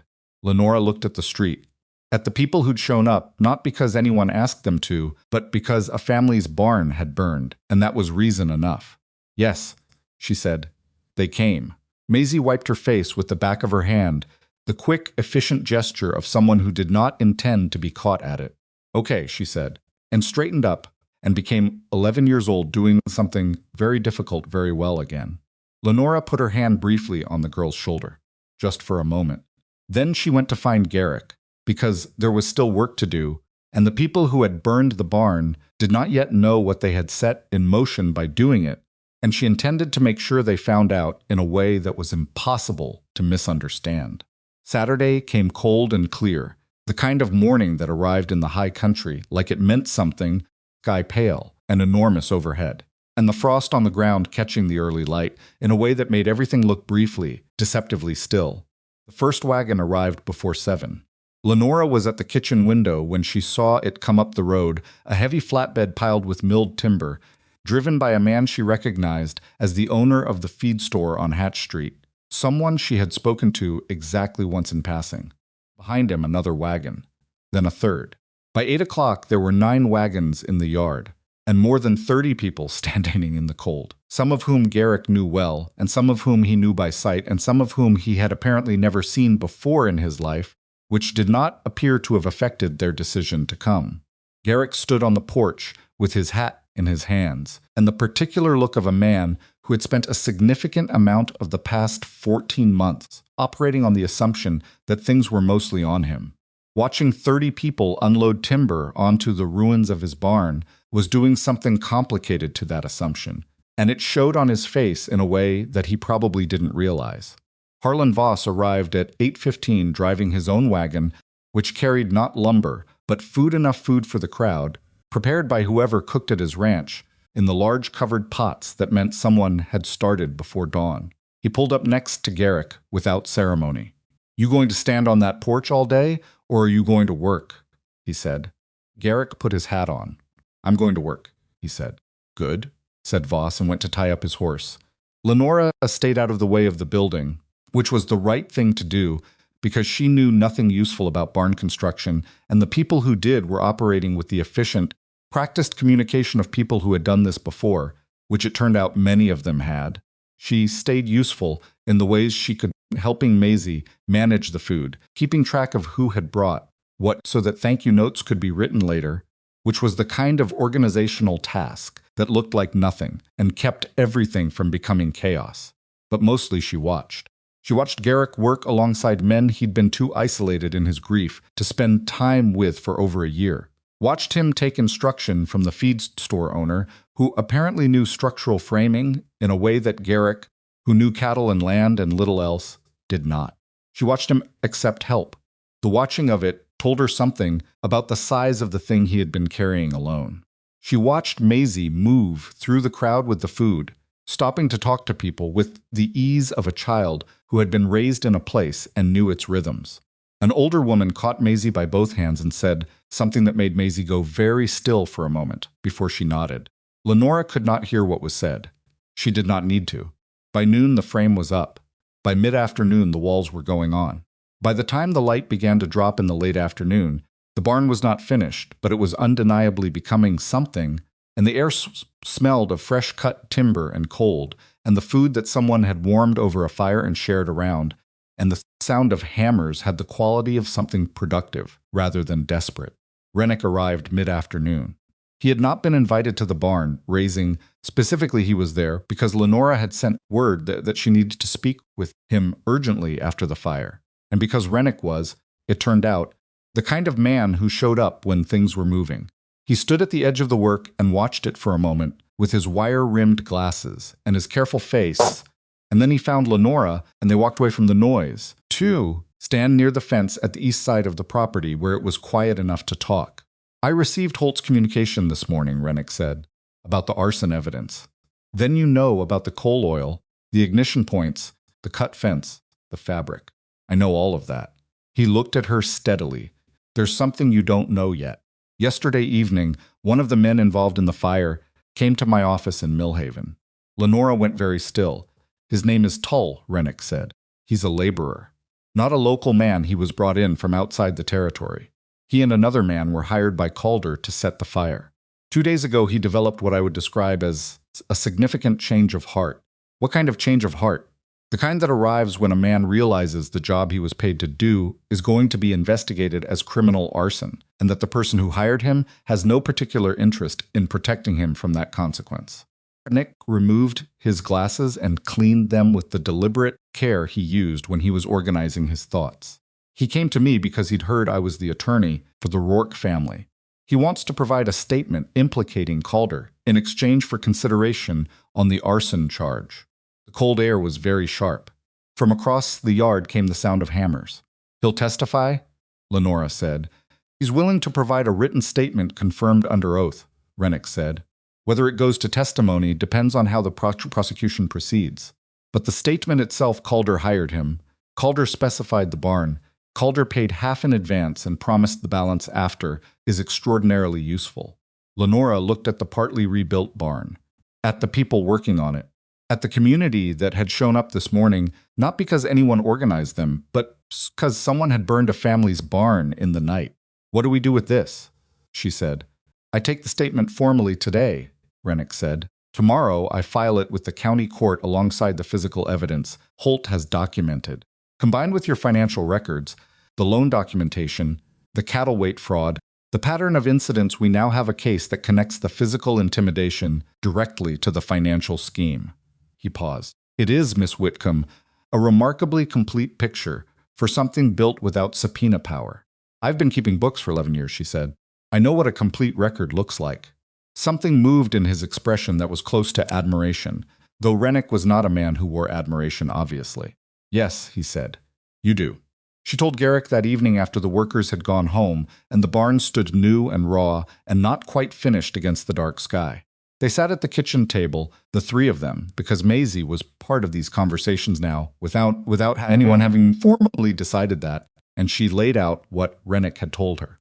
Garrick listened without speaking. When she finished, the kitchen was quiet except for the fire.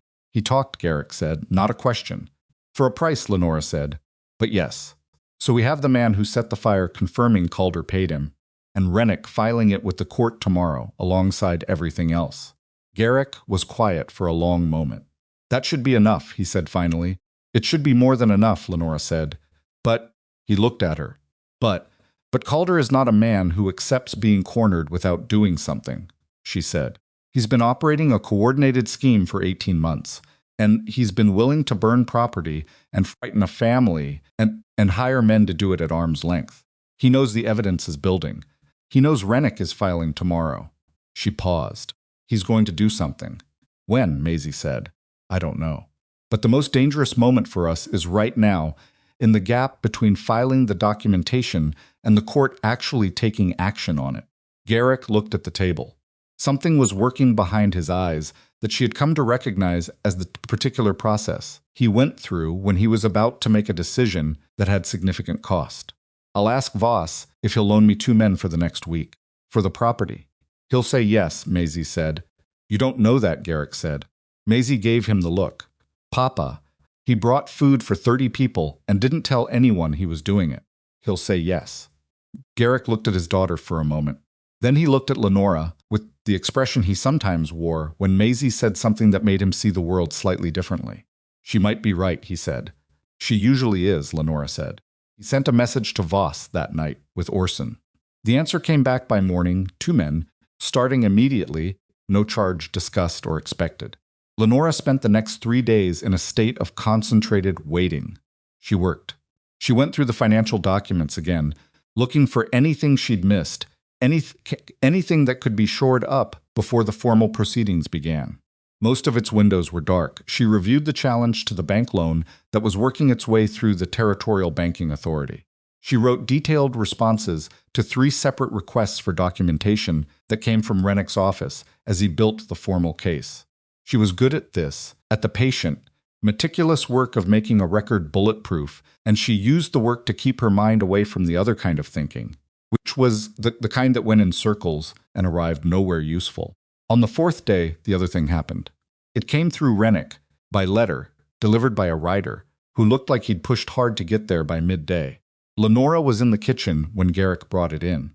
He handed it to her without opening it, which had become their natural arrangement. Over the past weeks, financial and legal matters came to her first.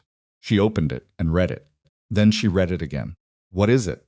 Garrick said, reading her face. She set the letter on the table. Calder has filed a legal claim with the county court, she said.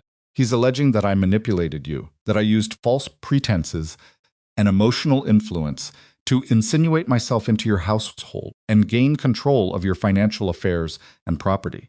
The kitchen went very quiet. He's what? Garrick said. Not loud. Very flat. The claim is that I arrived under false circumstances, which is technically true, in that I came intending to marry a man who didn't exist, and that I used that situation to position myself as an indispensable figure in your financial management, with the aim of ultimately controlling or acquiring the property. She kept her voice, even because her voice going uneven was not going to help. The legal theory is that any contracts or documentation generated under my involvement should be considered potentially compromised. Maisie, who had come in from somewhere and was standing in the doorway, said very quietly, "That's not true." "No," Lenora said, "it's not." "Then why?" "Because it doesn't have to be true," Lenora said. "It has disruptive. If it creates enough legal uncertainty around the documentation I've built, it slows the proceedings. It forces Rennick to spend time defending my credibility instead of prosecuting Calder's actions. And if it removes me from the situation entirely," she stopped. "They get rid of the person holding it together," Garrick said. "Yes." He picked up the letter. He read it.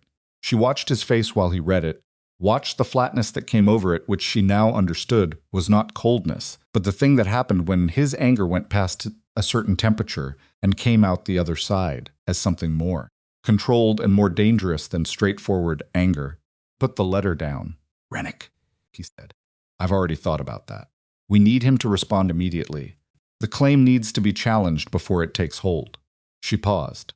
"Problem? What problem?" "The most effective way to destroy this claim is to remove its premise entirely," she said. "Calder is arguing that my position in this household is irregular and suspicious, that I'm not family, not an employee with a normal arrangement, not anyone with a legitimate standing." She looked at the letter. "If my standing here were legally unambiguous, the claim has no ground to stand on." The kitchen was quiet for a long moment. She was aware of Garrick looking at her. She did not look up from the letter, because the thing she was about to say had a weight to it that she wasn't certain how to carry, and she needed to say it plainly without the weight affecting how it came out. "The cleanest solution, legally, is if my standing here is no longer ambiguous," she said. "A formal business partnership with documented terms would help. There are other arrangements that would be more complete." She paused. "I'm not suggesting anything. I'm telling you what the legal landscape looks like." The silence went on long enough that she finally looked up. Garrick was watching her with an expression she had not seen on him before. Not the wariness, not the careful trust that had replaced it, not the complicated layers she'd seen on the porch after Rennick rode away.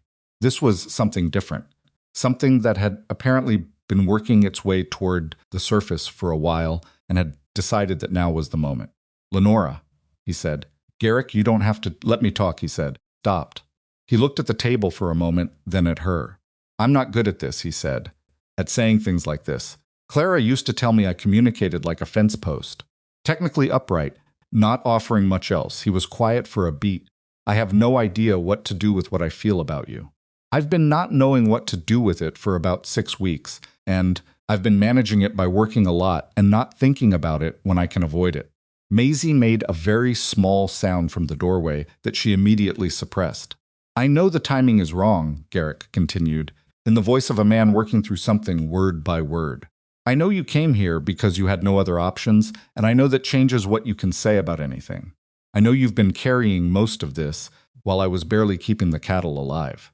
He looked at her steadily. "But I want you to know that if I'm asking you this, it's not because of Calder's claim, and it's not because of the legal situation. Those are reasons it's convenient." A pause. "They're not why I'm asking." Lenora looked at him. She thought about the train station bench, the Mitson. She thought about Edwin Harlan's 43 letters, which she now understood had been written by someone who was very good at saying the right things, and had absolutely no intention of being present to stand behind any of them.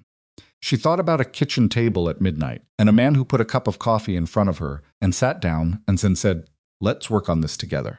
"I know why you're asking," she said quietly. "Do you?" "Yes," she said. "You're asking because somewhere between the accounting sessions and the cattle crises and the fence, mending and surviving the fire, you stopped thinking of me as someone passing through." He held her gaze. "Yes," he said, "that's about where I am." She breathed in through her nose, slow, the way she did when she was about to say something that mattered and wanted to say it right. "I did not come to this ranch looking for a husband," she said. "I came because a girl in oversized boots told me her family needed help, and I had nowhere else to go. What happened after that?" She stopped. Tried again. "I stopped thinking of this as temporary about 3 weeks ago, and I have been trying not to notice that myself ever since." From the doorway, Maisie let out a breath that she had apparently been holding for some time. "Maisie," Garrick said, without looking away from Lenora. I'm not saying anything, Maisie said. You don't have to, he said. He looked at Lenora. I'm not doing this well. You're doing it honestly, Lenora said. That's better. Something in his face relaxed. The very careful, very small way things in his face relaxed when he had decided something and the deciding was done. Will you marry me, he said? Because I want you to, not because Calder is an idiot. Lenora looked at this man with his singed eyebrows and his too direct manner and his inconvenient heart that he had spent weeks pretending he wasn't developing, and she thought about the life she had been trying to get to when she got on that train, the future someone else had written for her in 43 careful letters. And she thought about this life, the one nobody had written. Most of its windows were dark, the one that had arrived through a side door in the form of an 11-year-old with a proposition and a borrowed wagon. Yes, she said. Maisie actually knocked over her chair, getting across the kitchen. She hit Lenora at approximately rib height, both arms around her, and Lenora felt the particular physical reality of a child who had been waiting a long time for something and was not being composed about receiving it. She put her arms around the girl and held on. Over Maisie's head, she looked at Garrick, who was looking at the two of them with the expression of a man seeing something he thought he had permanently lost, and was not entirely sure yet what to do with finding it again. Cleared his throat. All right, he said, because he had to say something. We still need to deal with Calder. We still need to deal with Calder, Lenora agreed into Maisie's hair. But not right this minute, Maisie said firmly, from somewhere around Lenora's sternum. Not right this minute, Garrick agreed. He wrote to Rennick that evening. The letter was brief. Garrick's letters were always brief. She was learning, and it said that circumstances had changed, and he needed Rennick in Red Willow Crossing as soon as could be arranged. Rennick arrived 2 days later, and when Garrick explained the situation, Rennick's expression went through several things before settling into the particular satisfaction of a lawyer who has just watched a problem solve itself more completely than he'd anticipated. The claim collapses, Rennick said simply. The entire premise of irregular standing is gone. Your wife's involvement in the financial management of her household is not grounds for a legal challenge. What do we need to file?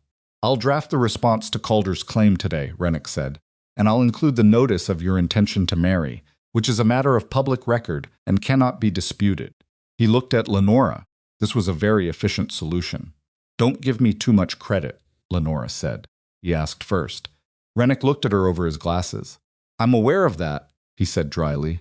They were married at the county seat 2 weeks later on a Thursday, because Thursday was when Rennick had business there anyway, and it was practical, which was a good enough reason.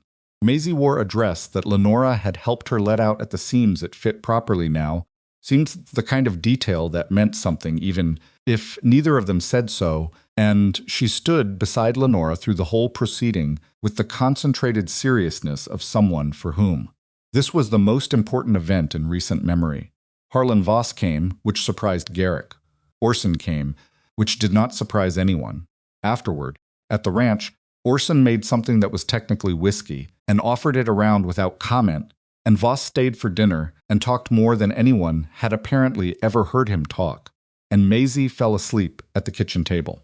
At 9 o'clock, in the middle of a sentence, which was the first time Lenora had seen her simply run out of energy like a normal child, Garrick carried her to bed. When he came back, the others had gone, and Lenora was alone at the kitchen table with her notebook, out of habit more than necessity. He sat down across from her. What are you writing? He said. Nothing specific, she said. Just she looked at the page. Making sure I don't forget anything. He looked at her for a moment. Then he said, You know Calder isn't done. I know.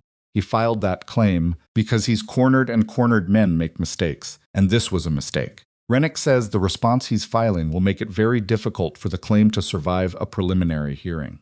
He paused. But Dane's still out there. And Crowell. And whatever they decide to do when the banking authority completes their review. I know, she said again. I've been thinking about it. And we're in a better position than we've ever been, she said. Rennick has the arson evidence, Tull's statement, the financial documentation, the water rights confirmation, all of it together. Holt has the incident record. The community knows what happened to this barn and who was likely responsible.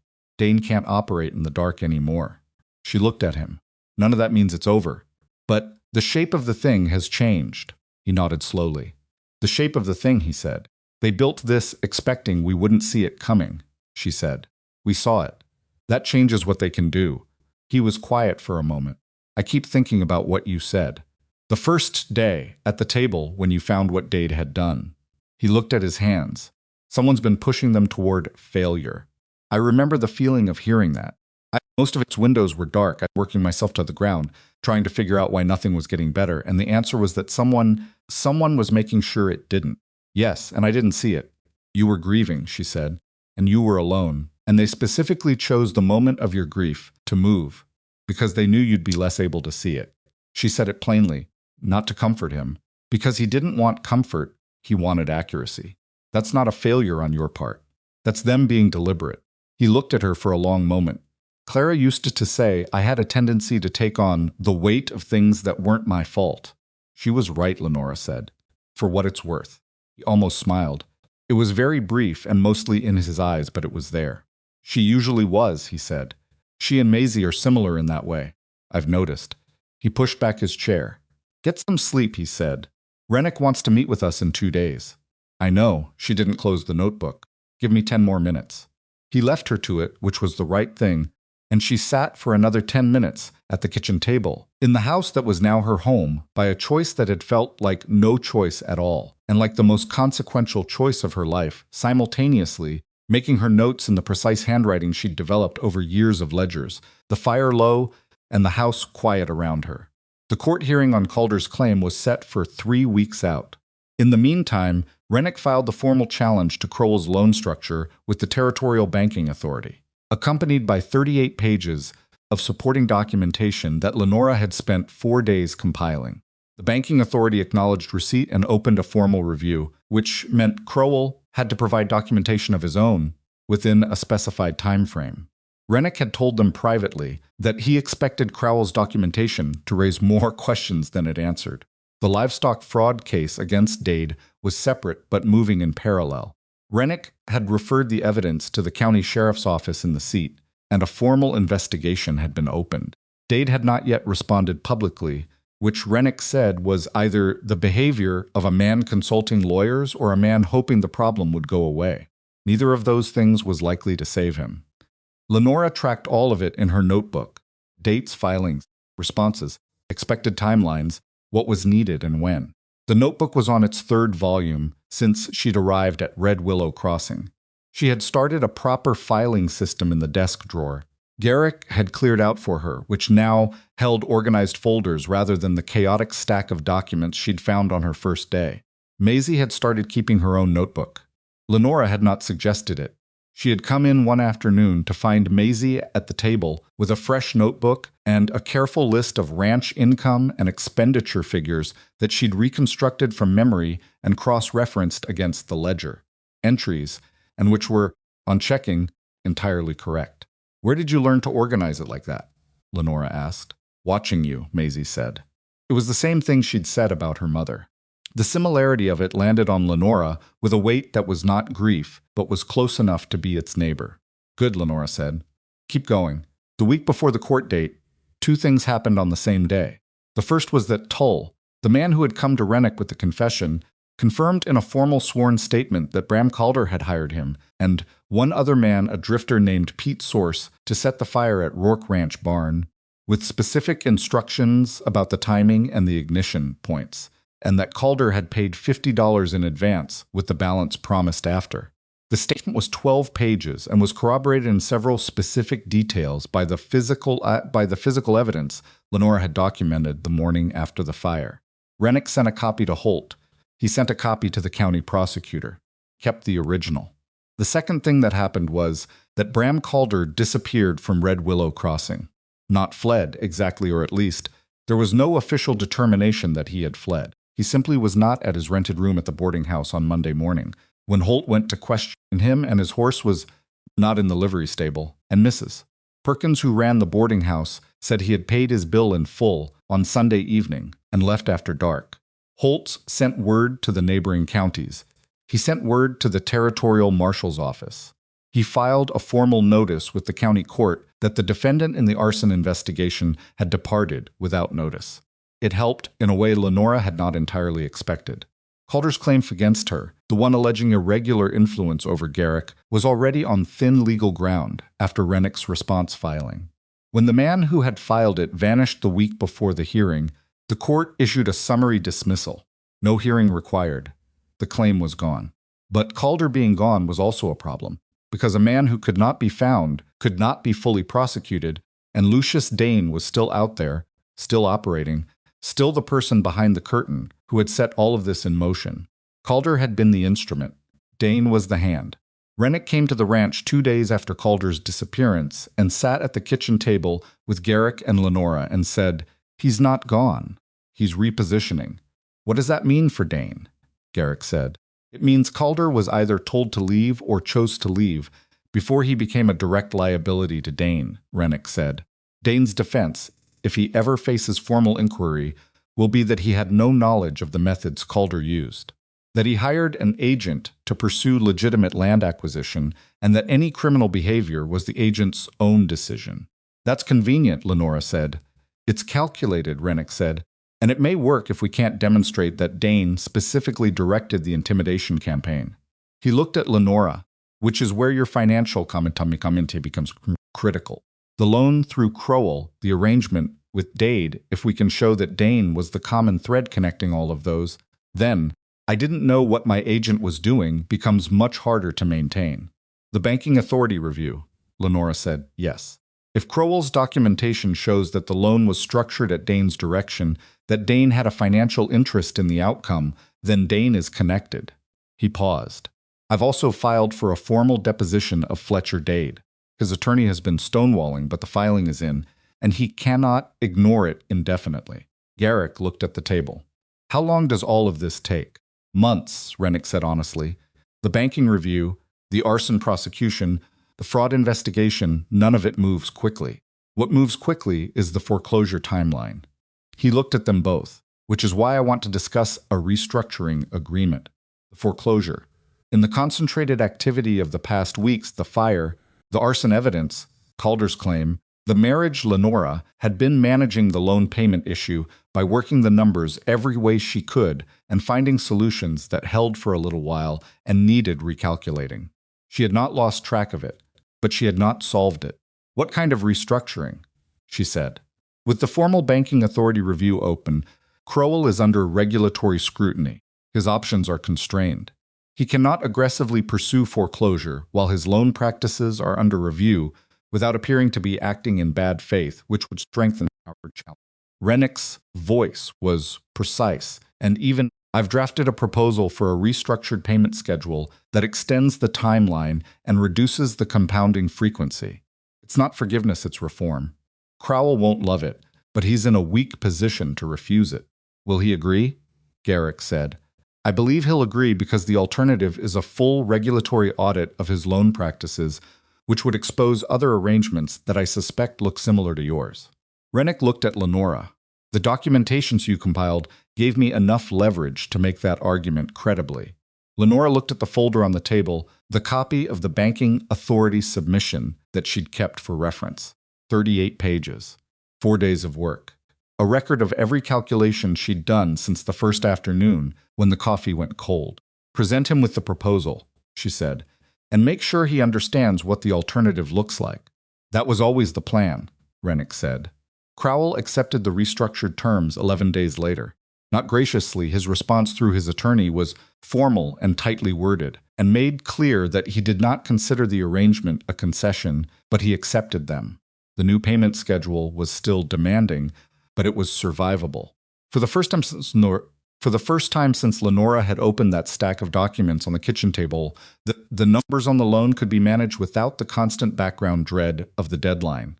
She sat with the signed restructuring agreement for a long time after Rennick's messenger delivered it. She read it carefully, twice, checking every clause against the terms Rennick had proposed. It was sound. It was, given where they had started, better than she had believed possible 3 months ago. She'd sat at this table for the first time and found out how deep the problem went. Garrick came in from the cattle and found her still at the table. "Well," he said. She looked up. "It's good," she said. "Not perfect, but good." He sat down across from her and looked at the agreement. He did not read it. He trusted her read, but he looked at it in the way he sometimes looked at things when he needed to make them real. How much breathing room? He said. Enough to get through the year without the foreclosure threat, she said.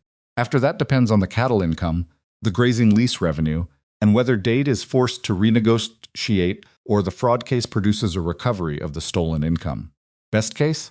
Best case, in 12 months, this ranch is financially stable for the first time in 2 years. He was quiet for a moment. And worst case? Worst case, we have a fight on our hands for another year and a half, she said. But we have a fight. Not a slow collapse, there's a difference. He looked at her. You know there is, he said. Outside, Maisie was in the yard calling something to Orson about the new fence section along the south boundary, her voice carrying the authority of someone who knew what she was talking about and had no uncertainty about saying so.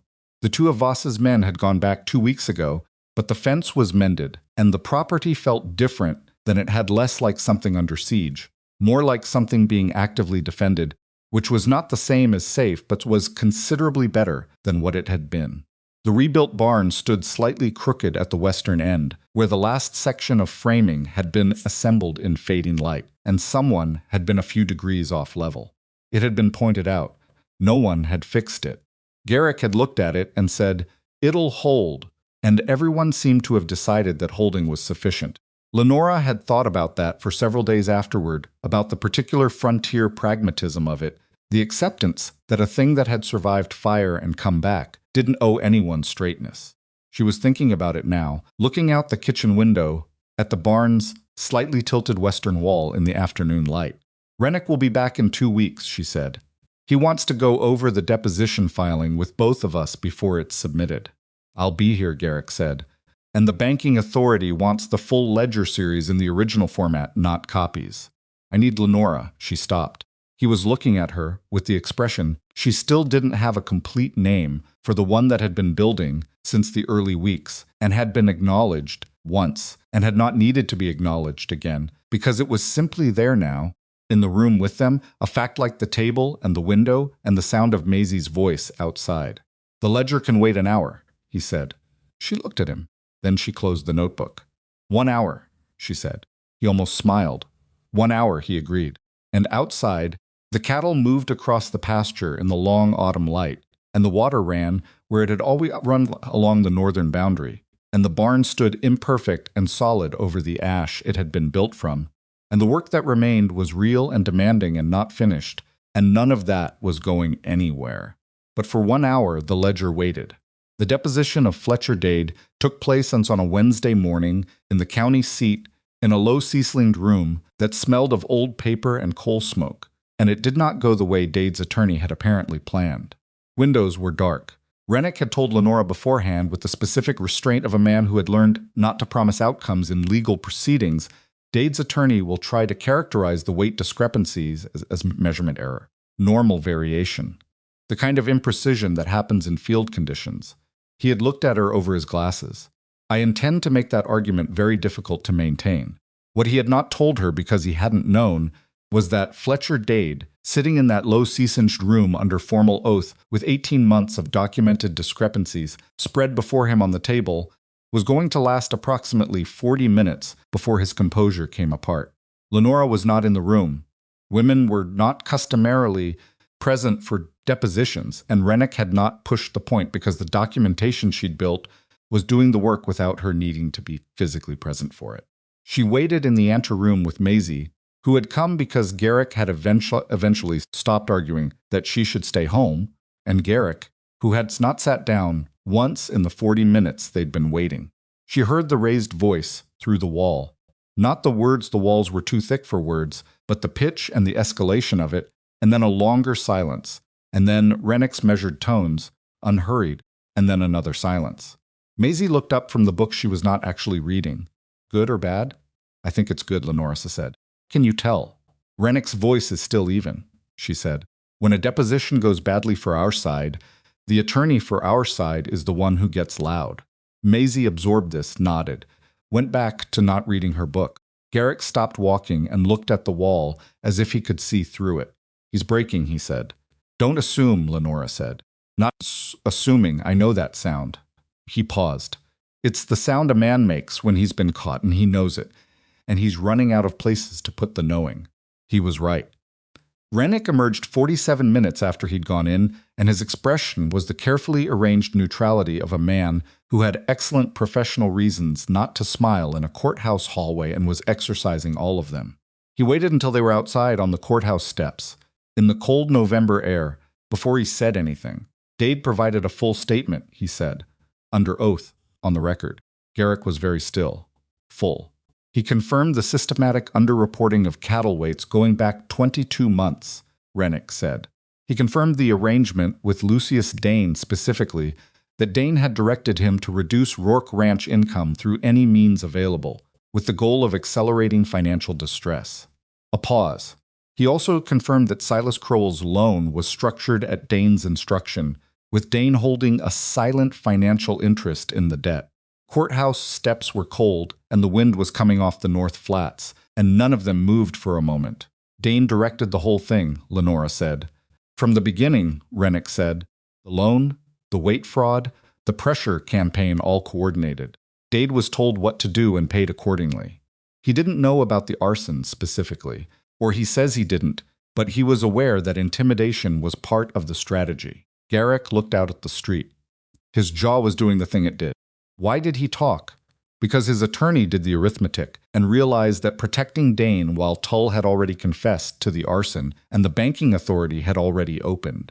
A review of Crowell was not a viable strategy, Rennick said. Dade is facing criminal fraud charges regardless.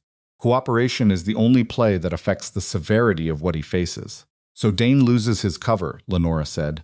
Dane loses every layer of cover he had, Rennick said. Between Dade's statement, Tull's statement, the financial documentation, and the banking authority findings, which I received preliminary notice of yesterday, and which do not favor Crowell, what we have now is a complete evidentiary picture connecting Lucius Dane directly to a coordinated scheme to defraud and coerce the Rourke family. He looked at both of them steadily. I will be filing a formal complaint with the territorial court by the end of this week. The county prosecutor has already expressed interest in the criminal dimensions. Maisie was standing very close to Lenora. She had been quiet through all of this, which was unusual, and Lenora glanced down at her and found the girl's face doing something complicated, not grief exactly. Not quite relief either, the expression of someone who has been braced for something for so long, that the arrival of its opposite takes a moment to register. It's over? Maisie said, carefully, like the words might be fragile. Rennick looked at her with more gentleness than he usually deployed. The legal proceedings will continue for some time, he said. But the threat to your home, the organized pressure to take your land, yes. That chapter is over. Maisie pressed her lips together. She nodded once precisely, the way her father nodded. Then she looked at the street and said nothing else, and Lenora put her hand on the girl's shoulder and left it there. Garrick looked at Rennick. What do we do next? You go home, Rennick said. You work your ranch. You let me handle the proceedings. He paused. And you stop looking at the horizon like someone's coming. Garrick was quiet for a moment. That's going to take some practice, he said. I expect it will, Rennick said, and went back inside.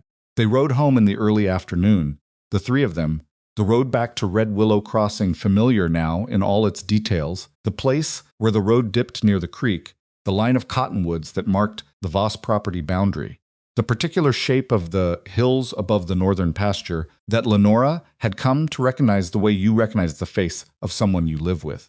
She had not known any of this 6 months ago. She had not known this road existed. They'd like. Maisie rode between them on the small gray horse Orson had been teaching her to handle properly, and she was quiet in the easy way of someone who is thinking about something pleasant rather than the pressed-down quiet of difficulty. Halfway home, she said, without preamble, when Rennick said the threat to our home was over. He said our said. Your home, Garrick said. He said our fair, Maisie said. I heard it clearly. Garrick looked at Lenora over Maisie's head. Lenora looked back at him. Neither of them said anything, because there was nothing to add to what Maisie had said, and Maisie knew it, and that was why she'd said it. The formal legal proceedings took the better part of 7 more months. Lucius Dane did not go quietly. He had resources and attorneys, and the particular fighting posture of a man who has built his life on the assumption that money creates options that other people don't have. He challenged the evidentiary basis of the complaint. He filed motions to suppress the deposition testimony, arguing procedural irregularities that Rennick dismantled one by one with what Lenora was coming to recognize as his characteristic blend of meticulous preparation and complete absence of patience for bad faith arguments. He retained a second attorney in the territorial capital, which delayed proceedings by 6 weeks. Lenora spent those 7 months doing what she had been doing since the beginning, which was keeping the books, managing the finances, building the record, and making sure that the ranch itself, the actual living operation of cattle and land and seasonal work, remained functional through everything happening in the legal sphere. Because the legal proceedings were important, but a ranch didn't stop needing to function because you were in court, and she had learned in the early weeks that Garrick's strength was the land and the cattle and the physical reality of the work, and her strength was the paperwork and the numbers and the strategy. And those two things together were what kept the whole enterprise upright. The grazing lease with Voss renewed for a full year, then for 2. Then Voss quietly suggested a different arrangement, not a lease, but a formal grazing partnership, with profit sharing on the combined cattle operation. Garrick and Lenora sat with the numbers for 3 evenings before agreeing to it. Voss came to dinner to shake hands on the arrangement, and ate everything on the table and talked more than anyone expected and stayed until 10 o'clock, which was later than he'd stayed anywhere in years by his own admission. Maisie had started tentatively, and then with increasing confidence, to take the ranch's weekly accounts on her own. Not unsupervised, Lenora reviewed everything, caught errors, explained them, and watched Maisie not make the same error twice. By the 3rd month, Lenora was reviewing rather than correcting, and by the 5th, she was mostly confirming. The girl had a gift that was almost uncomfortable to watch, the kind of natural facility with numbers that appeared once in a generation, the kind that needed proper cultivation, or it would just become a habit rather than a skill. "You should go to school for this," Lenora said one evening, reviewing Maisie's quarterly summary. Maisie looked up. "What kind of school?" "There are business colleges now. Not everywhere, and not easy to get to, but they exist." She put down the summary. "You are 12 years old, and your quarterly reconciliation is more accurate and better organized than anything I saw from the business manager of the dry goods store I worked for 4 years." Maisie considered this. "Would I have to leave?" "Not yet. In a few years." A pause. "If you wanted to." "Would the ranch be okay without me?" Lenora looked at her steadily. "Maisie, the ranch was barely surviving without either of us. I think by the time you're old enough for business college, it can manage." Maisie looked at the summary she'd written. "I'd want to come back," she said. "After. I'd want to come back and run the books here." "Then come back," Lenora said. "Go, learn everything there is to know, and come back." She paused. "Your mother would have wanted you to go." Maisie was quiet for a moment. "How do you know what she would have wanted?" "Because she was the one who taught you that a well-kept book was the most honest thing in a room," Lenora said.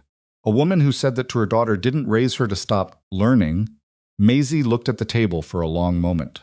Then she picked up her pencil and went back to the summary, but the set of her shoulders was different. Something had shifted and settled in them, some decision made, or at least moved, a step closer to being made.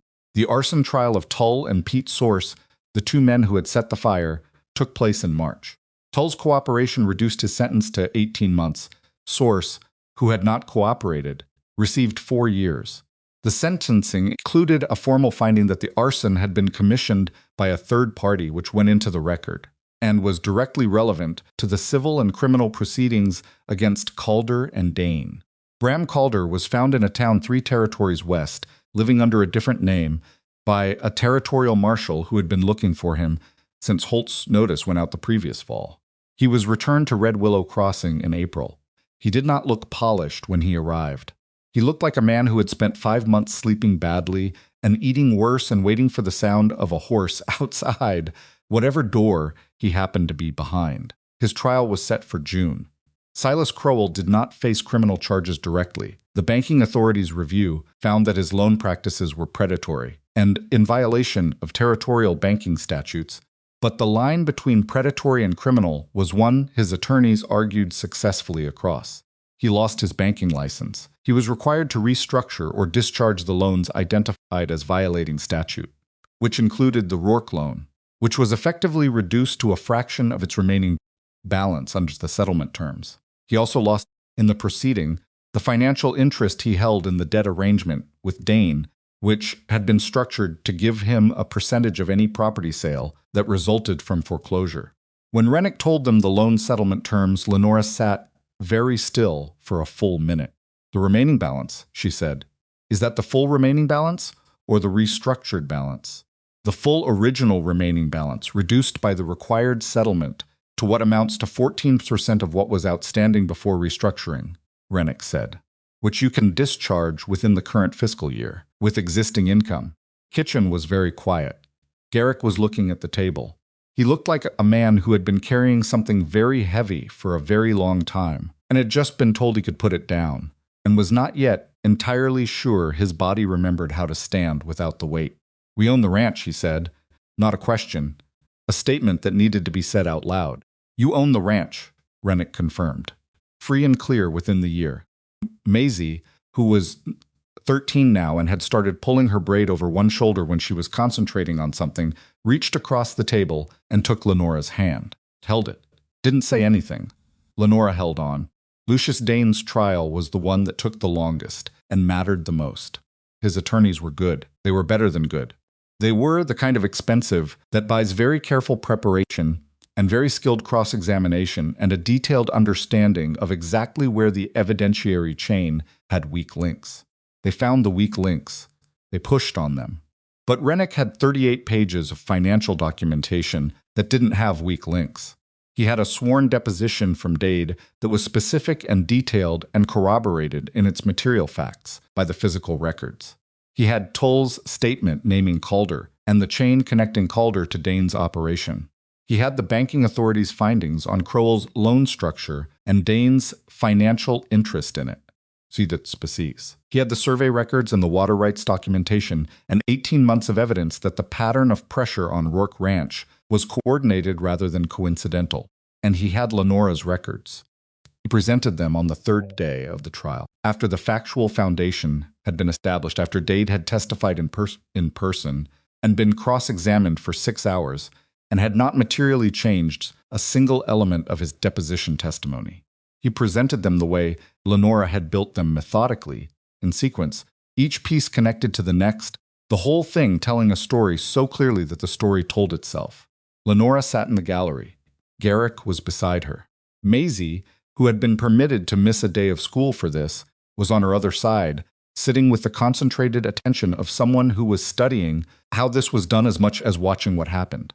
Dane's lead attorney objected 14 times during Rennick's presentation of the records. 6 of the objections were sustained. The other 8 were overruled by a judge who added the expression by the end of the third day of a man who had seen what he needed to see and was waiting for the proceedings to arrive at the conclusion the evidence supported. They arrived there on the 5th day. The jury was out for 4 hours. Long enough, Rennick told them quietly in the hallway during the wait to have actually reviewed the evidence carefully rather than making a fast decision. Not so as to suggest disagreement. When the foreman read the verdict, Lenora heard it with the strange double quality of things that have been long anticipated, the fact of it and the reality of it arriving at slightly different times, so that she understood intellectually what was being said a full several seconds before she felt it. Lucius Dane was convicted on 3 counts: criminal conspiracy to commit fraud, conspiracy to commit property destruction, and intentional financial coercion. He stood at the defense table while it was read, and his face went through nothing that she could see. He was a man who had learned to keep his face still, and whatever was happening behind it stayed there. Garrick reached over and took her hand. She looked at him. He was not looking at the defense table. He was looking at her with the direct simplicity that was the most characteristic thing about him. No performance. No dramatics, just the acknowledgement of a moment that mattered. She squeezed his hand. He squeezed back. Maisie was crying, which she would later deny with great conviction. Sentencing came 3 weeks later. Dane received 6 years on the conspiracy charges. His attorney immediately filed notice of appeal, which was his right, and which Rennick said would probably not succeed, given the weight of the evidentiary record, but would take time to work through. Calder, tried separately in June, received 3 years for arson and property interference and the additional charge of filing a false civil claim, the claim against Lenora that the court had dismissed summarily when he fled. Tull served his 18 months. Source served his 4 years. Fletcher Dade, whose cooperation had been significant enough to result in a suspended sentence, lost his livestock brokerage license and was required to make restitution payments, the total of which worked out to almost exactly the amount Lenora had calculated he'd stolen from the Rourke operation across 22 months. The restitution payments arrived quarterly for the next 3 years. Lenora recorded each one in the ledger with the same precision she recorded everything else, no more and no less, but the first time she entered were dark. The first time she entered the first payment, she sat for a moment afterward and looked at the number and thought about Clara Rourke, who had noticed something was off about Dade's numbers and had set it aside for when things calmed down. Things had calmed down eventually. The money had come back, eventually. It was not the same as Clara being there to see it. Lenora understood that clearly and did not pretend otherwise, not to herself and not to anyone else. She had not replaced anyone. She had become something new, a different person, filling a different shape, and the two things could be true at once, which was the most complicated thing about love in general and about this love in particular. Lucius Dane's water development scheme collapsed the following year, as Rennick had predicted that it would. Without the water corridor that ran through Rourke land, the planned settlement and cattle operation he'd been building toward for 3 years had no reliable water source. His investors, who had been quietly patient during the criminal proceedings because they had their own legal advice and understood the wisdom of patience, withdrew when the appeal failed and the conviction stood. The land holdings Dane had assembled, over years purchased at pressure prices from families like the Rourkes who hadn't understood what was happening, sat idle, worth nothing to a project that no longer existed. Some of those families got their land back through the civil proceedings that followed the criminal convictions. Some did not because they had sold rather than held on, and the sale was legally clean even if the circumstances around it were not. The law was like that it caught some things and let others pass through, and Rennick was honest with them about which was which. The Rourkes kept theirs. That was the fact that mattered. The ranch recovered the way things recover, when they've been genuinely damaged rather than merely set back unevenly, with setbacks inside the progress, with seasons that were good and seasons that were hard, with things that worked and things that had to be done twice before they worked. The cattle herd rebuilt slowly. The income from the Voss partnership stabilized the leaner years. The loan, discharged in full in November, left behind a freedom that was practical rather than romantic, more options, more breathing room, less of the constant background mathematics of survival. Orson stayed on, working at the pace he set for himself, which was unhurried and thorough and reliable, until he was past 70, and he and Garrick had a conversation that Lenora heard the outline of through the kitchen window, and which ended with Orson staying but working half-time, which was still more than most men his age were capable of. He ate dinner with the family 3 times a week, and had for years. Nobody had formally arranged this. It had simply become the way things were. Voss came for dinner on Sundays when he felt like it, which was more often than he admitted to feeling like it. He and Maisie had developed an unlikely rapport built on the shared experience of being people who were often in rooms where others underestimated their intelligence. He had given her, on her 14th birthday, a very expensive textbook on territorial land law which she had read twice. "You're going to be a problem for someone someday," he told her. "I'm going to be an asset," she corrected him. "Those are sometimes the same thing," he said. Maisie went to business college at 16, which was earlier than most, and she managed it because Rennick had contacts at the institution in the territorial capital, and because she arrived with 3 volumes of ranch financial records she had personally maintained, which constituted a more impressive credential than a letter of introduction from any teacher. She came home for summers, and for the weeks around calving season, and for every significant ranch decision, because she had decided that the distance was temporary and the home was not, and she held to that with the same tenacity she'd shown walking into a train station in oversized boots at 11 years old. She cried when she left for the first time. Not in front of anyone, Lenora found the evidence of it in the narrow spare room The morning after Maisie's wagon had gone, a damp cloth on the windowsill, and she did not say anything about it, then or later, because Maisie had her dignity, and her dignity was real, and mattered even at 16, and even in private. Lenora wrote to her every week. Garrick wrote monthly, which was twice as often as anyone who knew him would have predicted. His ends were dark. Maisie wrote back promptly and at length, and with the particular quality of someone who had a lot of things she was thinking about and had finally found enough space to think them in. The second winter, she wrote about something her accounting professor had said, that a well-kept record was the closest thing to an objective witness that human beings had ever devised.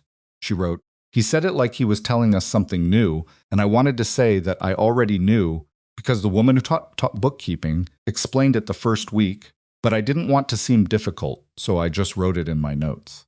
Lenora read this letter at the kitchen table and laughed out loud, alone in the house, at 2 in the afternoon, in a way that surprised her with its completeness. She wrote back, "You should have told him. Knowing something early isn't being difficult, being well taught." The town of Red Willow Crossing changed in the years that followed, the way frontier settlements change when they survive long enough. More buildings, more families. A school that had been 1 room and became 2, a doctor who stayed instead of passing through. Most of who had come to rebuild the barn were the people Lenora grew up knowing, in the way that you grow up knowing a place when you've helped build it, and the connections made in crisis had a durability that ordinary connections sometimes lacked. Most of its windows were dark. Mrs. Callum at the trading post still talked to everyone, and did so with the particular editorial shading of a woman who had opinions, and considered it a waste not to share them.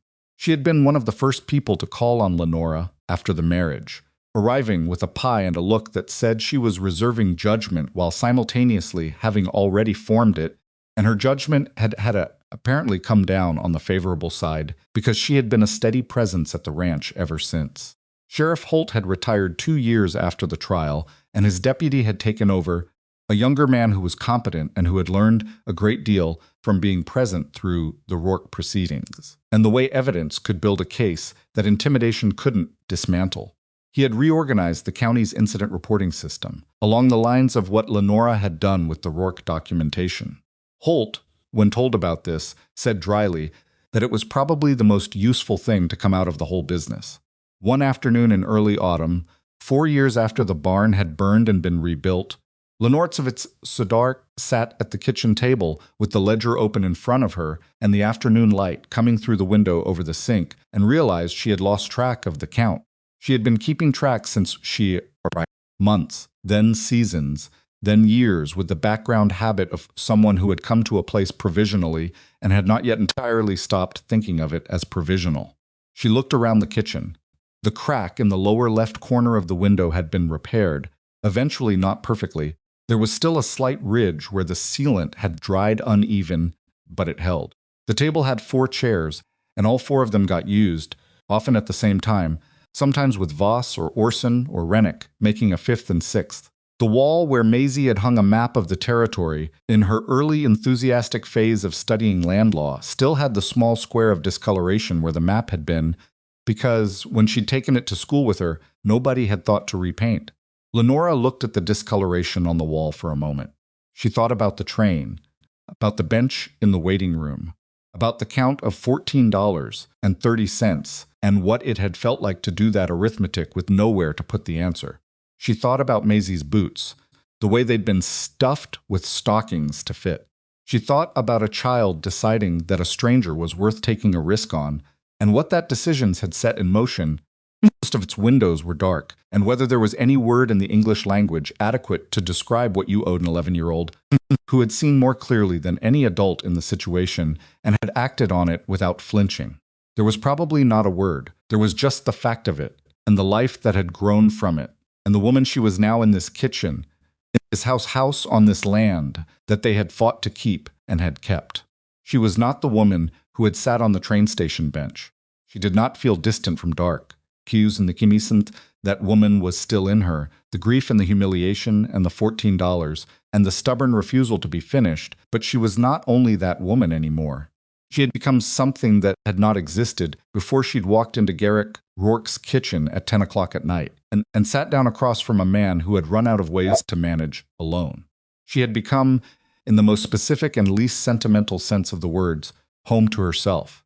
Garrick came in from the north pasture at 4, the way he usually did when the light started going, and hung his hat on the peg by the door and looked at her, sitting at the table with the ledger open, and said, "You're smiling at the accounts."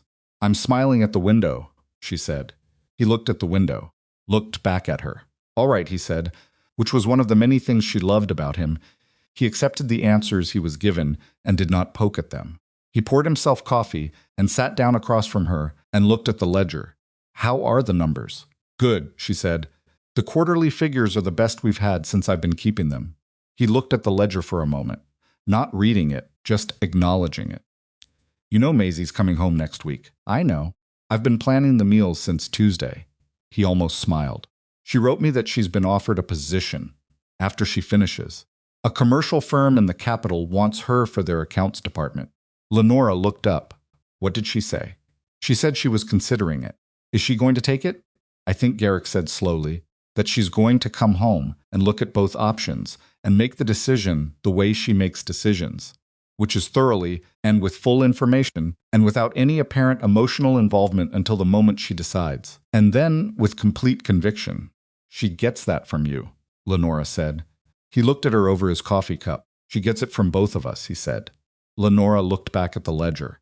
Something warm sat in her chest that was not quite pride and not quite love, and was probably both of those things, and a few others she didn't have immediate names for. She let it sit there. She had stopped needing to name everything. The sound of a horse in the yard made them both look toward the window. Not with the old wariness, that particular reflex had not entirely left them, probably never would entirely, but it had become background noise rather than the foreground alarm it had once been. They looked and they saw Voss, arriving a day early for Sunday dinner, his horse moving at the unhurried pace Voss's horses always moved at, because Voss had opinions about rushing. "He's early," Garrick said. "He's always early now," Lenora said. "He just calls it Sunday." Garrick stood up and went to the door and called to Voss that there was coffee, which was the Rourke Ranch way of saying, "Come in, you are expected. You are not an interruption." Voss's voice came back from the yard in the gruff acknowledging way that meant he was already tying his horse. Cass. Lenora closed the ledger. Outside, the light was doing the thing it did in early autumn, in the high country going golden and long and particular. The kind of its windows were dark, the kind of light that made everything it touched look like it had been there forever and would be there beyond anything the current inhabitants could imagine. It fell across the yard and the new barn and the fence line and the northern pasture where the water ran, where it had always run, indifferent and essential, along the boundary that still held.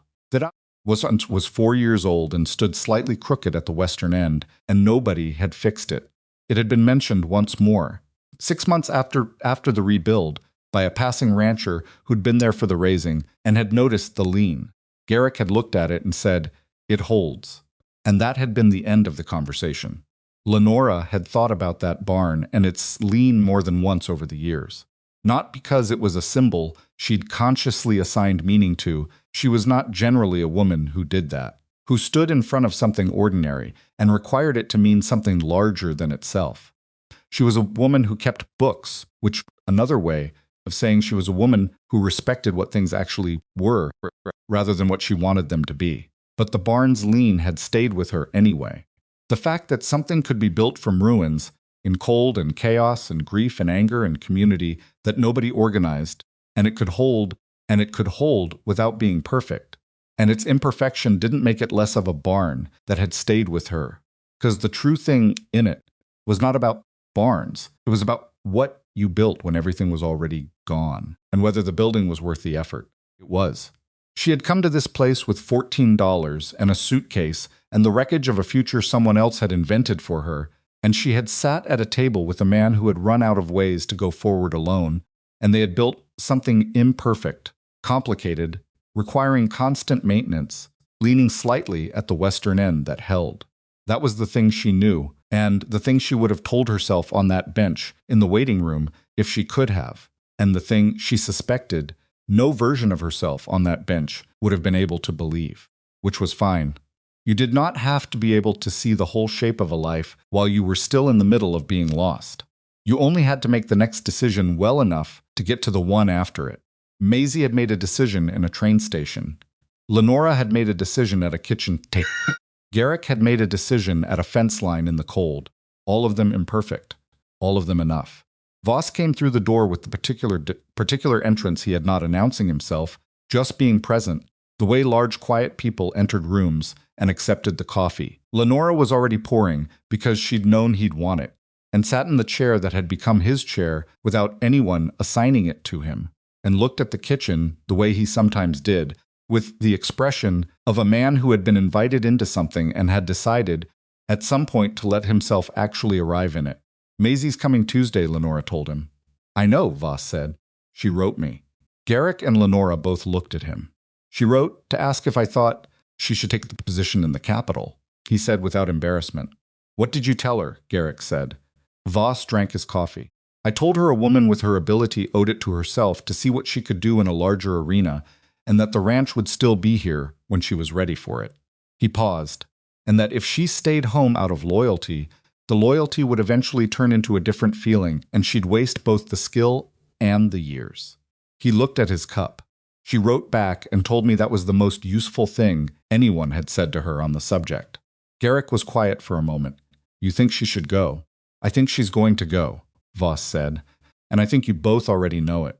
Question is just whether she goes with your support or against it. Kitchen was quiet for a beat. She has it, Lenora said. She's always had it. Garrick nodded once, the way he nodded. Outside, the light kept doing what autumn light did, and the cattle moved on the pasture, and the barn stood where the old one's ashes had been, and the water ran on the northern boundary, and the work of the next day was already waiting, patient and indifferent and necessary, the way good work always was. Lenora picked up the ledger and opened it to the next blank page. She wrote the date at the top. She wrote the figures from the afternoon in her careful, even hand. She wrote the notes that needed noting and left space for what was still coming. She had built her life in ledgers, in records, in the careful documentation of what was real. She had learned early that a well-kept book was the most honest thing in a room, and she had believed it, and she still believed it, but she also knew now what she hadn't known at 14 keeping her father's dry goods accounts, that the most important things in any ledger were not the columns that had been settled. They were the blank pages left at the back, the ones that were still open, the ones that hadn't happened yet.